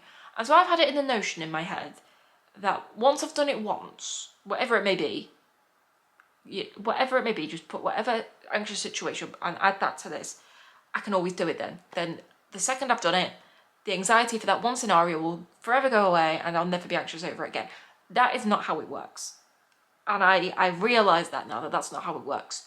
Once you've done it once, you might feel 1% less anxious. and you'll do it again, and you'll feel 1% less anxious. But, so as the week went on, I realised I really love bubble tea, right? I got bubble tea when I was in Manchester, in the Trafford Centre. It's like this big shopping area. The first time I went to the Trafford Centre, oh my God, I got lost. I thought I was trapped. I was like, oh my God, I'm going to die. I don't know what's going to happen to me. And then I braved it, went back, ended up really liking bubble tea. And I went every single day then for the rest of my trip to get bubble tea. So like Monday I went, Tuesday I went, Wednesday I went, Thursday I didn't, no. But and as the weeks went on, did I Thursday? I can't remember. But as the days went on, asking for bubble tea got a little tiny bit easier. Not so much when my heart still wasn't racing, because it was, but it was racing a little less severely, and it was still racing, you know. But if all these people have said, you know, once you've done it once, you can do it again, and it will never cause you any issue ever again. If that theory proved correct, I would have done it once, been anxious, and then I was able to do it perfectly. No. I did mess up, and I messed up the last time I did it as well. They gave me the wrong thing, and I was really anxious over it. But I was better than I was. But I also learned that the second I got home and I was a bit on a high, and the day I got home, I felt like I could do anything. I felt invincible. I felt like I could go to because the McDonald's around here, a bit weird. The McDonald's around here doesn't have the touchy thing, so I've never been able to go to it. I literally get on the bus and go to like the next town over's McDonald's. Really, because it feels a lot nicer there anyway. A lot of no good youths hang out near my McDonald's, but like I felt like I could have gone to the McDonald's that day. We have a big massive food court, but none of the places have the touchy machine, so like I would have had to. So I felt like I could have done that day. I didn't, because by the time I got back, I didn't want food, but I felt like I could. Now, my anxiety's come back, and I know that nothing's gone wrong. I realised that I need to get out more. I need to do that, but on a regular basis, not just once a year as like an anxiety bootcamp training. That's what they taught me, is that I need to keep exposing myself. It's a bit like, how would I describe it? A kind of bit like sun cream. It sounds a bit weird. Someone's passing. Bit of a weird kind of analogy, but I'm gonna roll with it, right? Imagine you wake up at 6 o'clock in the morning and you cover your body in sun cream, and then that's that. That sun cream is going to wear off. If you think that that's going to protect you for the whole day, then it's not. Like if you get to like midday, maybe like 4 p.m. and you're like, why am I starting to burn? Because you don't apply all of it at the start of the day. You need to go through the day and just do some of it, you know? Really bad analogy, but you've just topping up, sounds really weird, my anxiety training that I've done. I need to keep on top of it. Like you need to keep on top of putting sun cream on. Every time you go in the water, you get out, you reapply the sun cream. Every time I come home, and I stay home for a couple of days, I do need to go out and I need to go and do something that makes me anxious, because that's the only way that I'm going to teach my brain that it's not dangerous, that I'm okay. And me saying this now, you know, I'm saying this with I'm anxious-free mind right now. Like, I don't feel anxious. Obviously, I'm like lying in bed with my little yellow blanket. I'm kind of adding some yellow to the room because I googled what the happiest colour was, and Google said yellow. So I'm adding some like yellow touches to my room, so you might see some yellow appear in my room until I get bored of it and get rid of it. But I think yellow would be good. So I got this blanket, Asda, the shop near me, and I think it already brightens the room up, don't you think? I think it so yeah, that's what my trip taught me. It was hard. The whole week was hard. I wouldn't say maybe one day but every other day was just hard. It was just, wasn't relaxing in the slightest. I did go to the cinema one day to watch that Quiet Place film, the one that's just come out, Quiet Place Day 1 or whatever. I did go and watch that. That was a good day. I had popcorn there, but still, the popcorn from Pound Stretcher is much nicer. But there was no Pound Stretcher. There wasn't, my dudes. So I had to deal with what I got. Then I came home. I haven't really done much since. What day are we on today? Tuesday. What did I do yesterday? What did I do yesterday? Nothing, I don't think. I didn't do anything yesterday. A lot of laundry. Day before that, Sunday, I went to my parents for dinner, as I do most Sundays. Saturday, I didn't do anything Saturday that I can recall. Laundry again, I think. Friday, I didn't do anything again. Tomorrow is Wednesday, the 10th of July. I'm going to the bingo with my mum. When I was in Southport, there was a bingo, a Mecca, like the one that I live right next door to, because it was weird when I was in Southport. That was the first trip I went on. And it really felt like I was at home, because here I live next door to a supermarket and next door to a Mecca. Pretty much you can see it from my step. And that where I was staying was next door to a supermarket and next door to a Mecca, but the Mecca there was closed down. And I really thought I could have done that by myself, because I've done it so many times with my mom, like so many times. Like when me and my mum go on holiday together, we go to the bingo every single night, because yes, I am an old age pensioner stuck in a 25-year-old's body. I get that. You know what I mean? Like I like my mushy peas, my bland food. I don't really know if old people like old bland food, but you know, you see the stereotypical things in like cartoons, like on The Simpsons and whatever. I've been watching a lot of The Simpsons because that's like my comfort show, and I've just needed to kind of de-stress for the last couple of days. And a lot of Criminal Minds. I'm on like season 10. Season 10 I'm on now. Nearly finished it, I think. I'd be sad when I start back at... I do that all the time now. I start back at episode 1 and I'll be like, oh my god, they look so young. But yeah, what was I saying? Yeah, so tomorrow I'm going to the bingo. Then Thursday, I'm dragging my mum to Liverpool with me, right? Because the Bubbleology, the bubble tea place, apparently there's one in Liverpool. And I'm like, I can't do it by myself yet. I need my mum to come with me. And we're going on the ferry home, because one of my things on my list of accomplishments before Australia Part 2 is to go on the ferry by myself. But I've got this bus pass, train pass, ferry pass thing, and I don't know how to use it. So if I go with my mum first, then I'll know how to do it by myself in the future. Like sometimes you just need to be shown how to do things and then you can do it by yourself. Like sometimes that's just how my brain works. It doesn't just come naturally to me, whether that's anxiety, autism, I don't know. I don't really like to put labels or judgments on myself in that way. That's just how it is for me, and I'm thankful that I have very supportive people around me that are willing to take time out of their life and their day to assist me in that way. That rhymed. Friday, I'm going to the doctor's, actually. Yes, I want to talk to my doctor because I'm going to the doctor's. It was meant to be 10:30 and I was like, no. So they made it 2 o'clock. It's not because my doctors are still in my hometown and it's a mission to get there, especially because like every single road around here right now is closed. Like everything's closed. Like I came back from my trip and there was police and there was holes in the road. Apparently I missed a raid. Like one of my apartments on my not my road, but like round the back, you know, so it's like goes on like a square. So say my door's here and there's like a square the other side of the square, pretty much. So quite a mission from me. But apparently there was forensics out there. Like I was in Manchester. I wasn't even here. Like I've got an alibi. Don't know what had happened. Don't know if it was drugs. Don't know.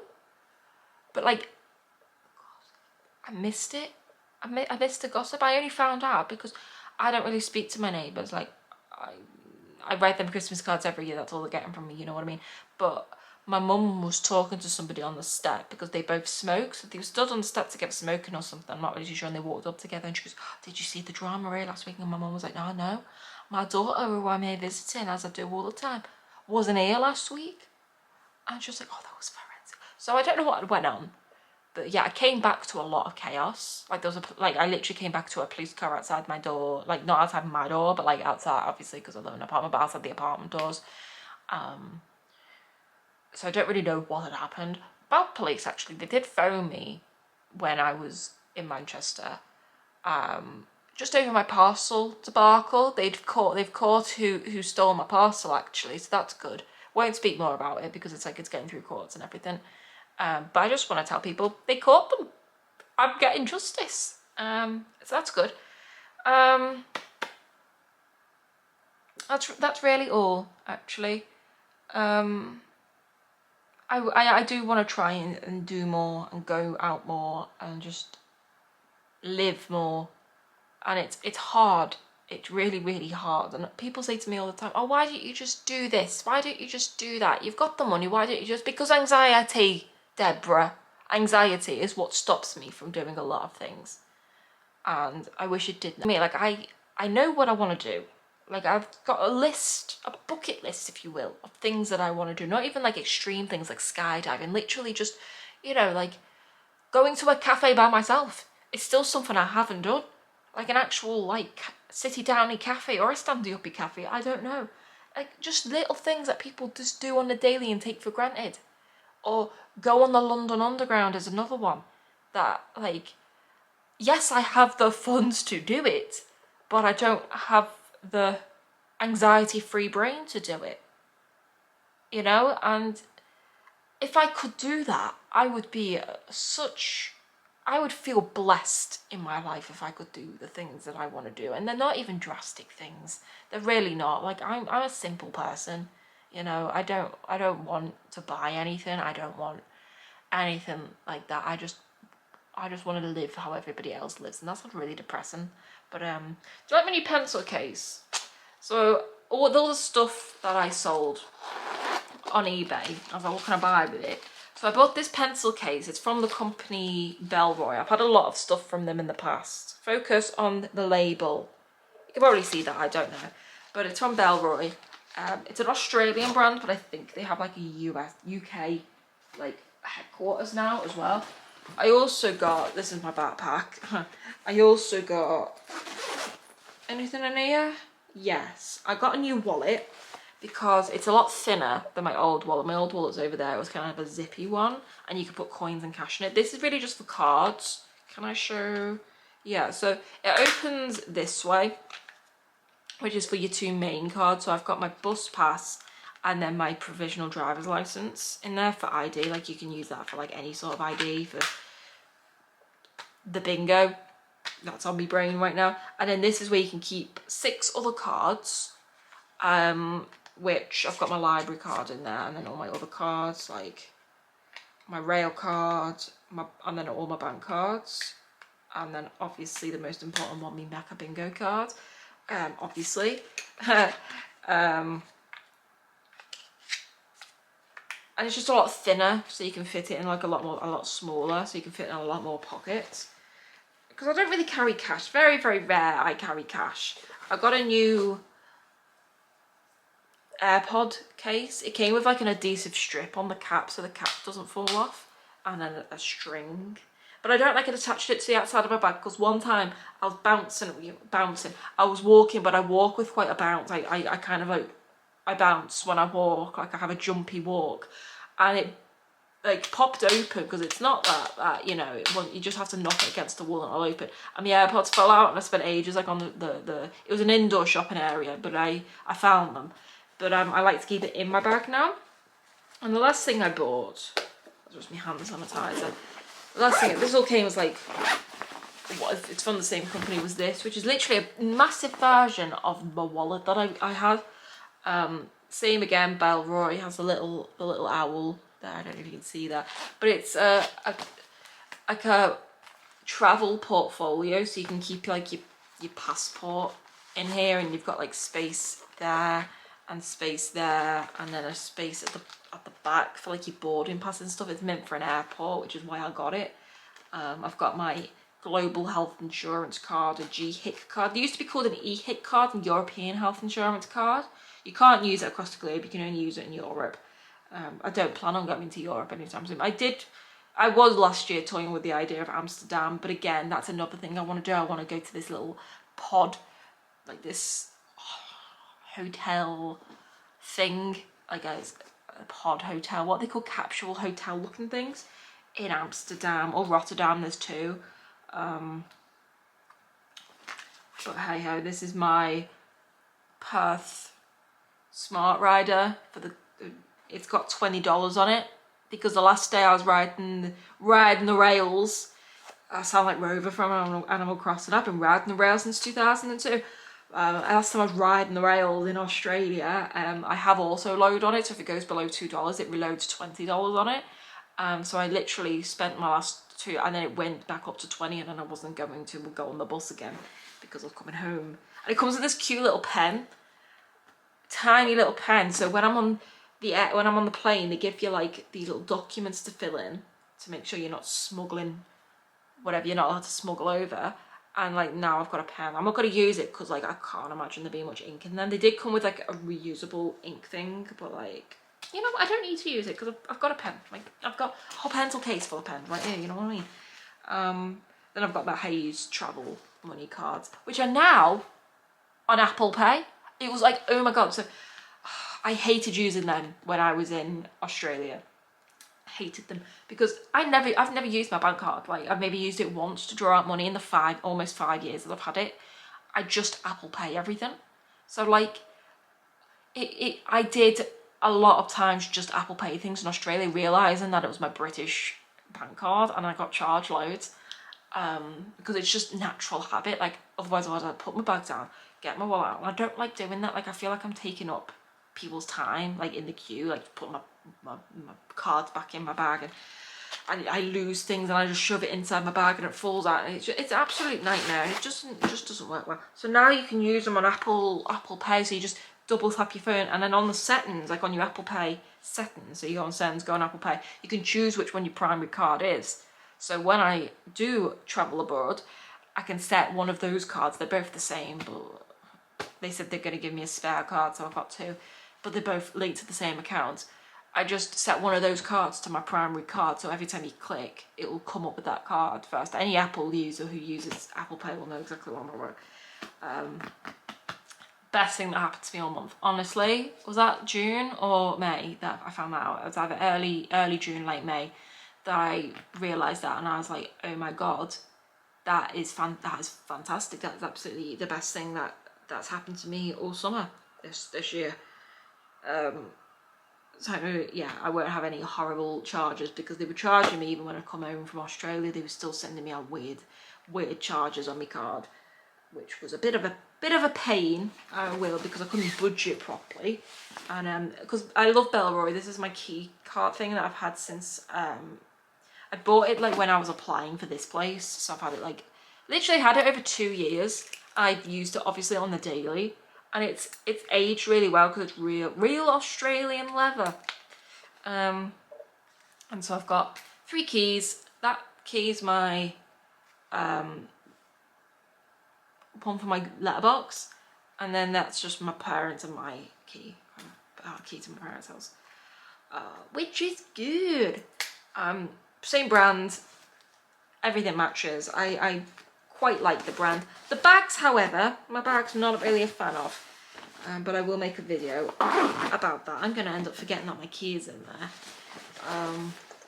So past future Alex, if you're watching this, crying your eyes out, ripping you out because you don't know where your key is, and you're just deciding to watch your latest YouTube video to see where, if I past Alex mentioned where your key is, it's in your bag. It's in the front pocket in your bag, because I will forget, and I will tomorrow or the day after, whenever I upload, I will be sad, oh, where's my key? I don't know where my key is. That's it. I've lost everything. But yeah. It feels weird. It feels weird to be home. It does. It feels bizarre. Because like I haven't been home for a while, you know, like I haven't been able to, I was home for a couple of days and I left again, but before that I was only home for like what, 5 days, and then from Blackpool, so I haven't really for the past month been at home that much. And apparently my problematic neighbour, I've mentioned him before, apparently he's moving. No, he just mentioned very briefly the fire alarm went off 2 o'clock the other morning, and you know, we've been told to not turn it off because people were like ripping the box open, turning it off. He had a tendency to turn the alarm off at the system, and they were like, please stop doing that. So we're not allowed to turn it off. So we were all down there at 2 o'clock in the morning. I was getting yelled at by some man because he had work at 4 o'clock in the morning. Like, okay. And amongst this whole chaos, my neighbour just went, typical for this to happen just before I leave, like, where are you going? Like, alright, whatever. But yeah, he's apparently leaving, so I don't really speak to him anyway. I've got his number blocked, so which was advice from my property manager, my landlord, which I've done. But yeah, life has been just like life, really. But yeah, I am sad, but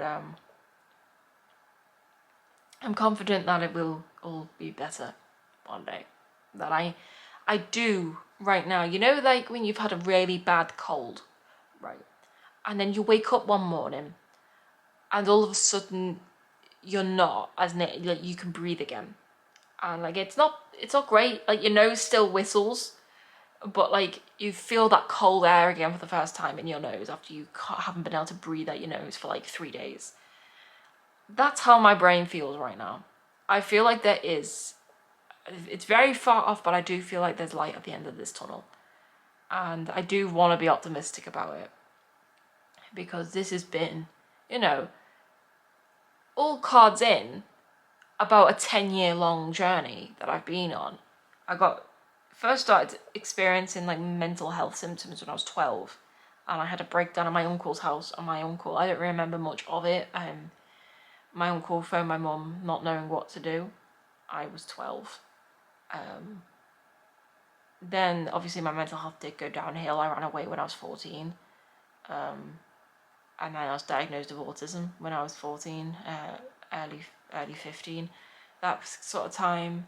Then I was diagnosed with OCD as well around that time. Then when I got diagnosed with autism, they put me in therapy, and that's when I was diagnosed with OCD. Then when I was 17, I was diagnosed with agoraphobia, whatever it's pronounced, just after my 17th birthday. And then I didn't leave the house for a long time, and that was COVID. And so now we're here, and it has been non-stop, and all I want really is, I don't even really want answers at this point. I do want answers more for closure, but I just want to feel okay. Not happy, not ecstatic, just normal. I just want to feel like how everybody else feels. I just want to be able to complain about the same things everybody else complains about. I know I'm going to have worries in life because everybody has worries in life, but I want them to be the same worries that everybody has in life, so that maybe I just don't feel so alone, And I feel like slowly but surely I am getting there. And I am, for the most part. I've got some wonderful people in my life who, I look forward to being with and who help me in my daily life, whatever the situation is. But 9 out of 10 of the times I am doing this alone, which is kind of how I have to do it, because if you go into my bag and you open my bag, in the top pocket there's a book, which is my notebook on things that I just write down, just notes after notes of all things I write down, about quotes that I've read. And the first quote on this page reads, "Learn to be okay alone, because if you can do that, you can do anything." And it's not about the amount of people you have around you. It's not. You could have the most supportive people around you, and I do. I have wonderful parents and a wonderful life in that sense. But you need to be okay when they're not here, They're not here right now, I know if I was with the people that care about me, they would do all the talking for me if we were outside. I get that. But they can't always be with me. And I never ever want to feel like a burden to the people I love. And so that's why I do what I do. It's why I am trying to help myself, not only just for myself, but for everybody else, and for everybody else who's ever helped me, or everybody else who's ever reassured me, or anyone else who's ever had patience for me. I see you, and I want to help you by helping me. And I'm getting there. And I feel like I am getting there somewhere. Somehow, somewhere I will get there. Whether it's next week, next month, next year, next decade, whether I'm in my 30s or my 40s, I will get there. Which will be fun, actually. Imagine that, not feeling anxiety. Like, I felt anxiety for so long. Like, I don't actually know what it feels like without anxiety. Everyone has anxiety. I know, you know, it's a normal human emotion, come back from the caveman times, where, you know, it's a fight or flight. It kept people alive, it kept people safe. But an anxiety disorder happens when you get that fight or flight response over very not dangerous situations, you know? So that's that right now. That's how I'm feeling, that's how I'm doing. This was a very pointless, just a very ranty video. I just needed to just word vomit, you know. But just to let everybody know that I'm home and I'm safe and I'm doing okay. I am. My oven is making clicky noises though, so I am scared to use it. But my dad said it's just the fan clicking. So that's what happened yesterday. I found out. I'll love yous and leave yous. I don't know what my next video is going to be. Probably a rant about my bag. I don't know, could be one before that. I don't know when I'm going to make that. I'm kind of working on sneak peek on my projects. Kind of working on, this is just a very, very small part of one of my projects. There's millions of them though. Like when I say there's 8 times 4, 2 times 16, there's 32 of these little things. That bit's going to be purple, obviously. Just one part of the project that I'm making. You player 4 balls. It sounds weird, but it's not.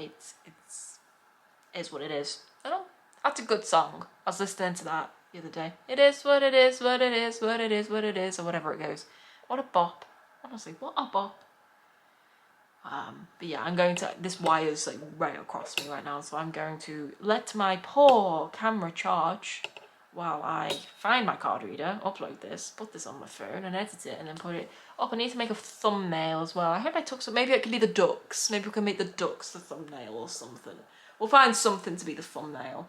Or maybe one of the pictures I took of the hotel rooms, because I don't think the picture of the ducks was that way. I think it was that way. So it wouldn't work really, would it? No. I'll see.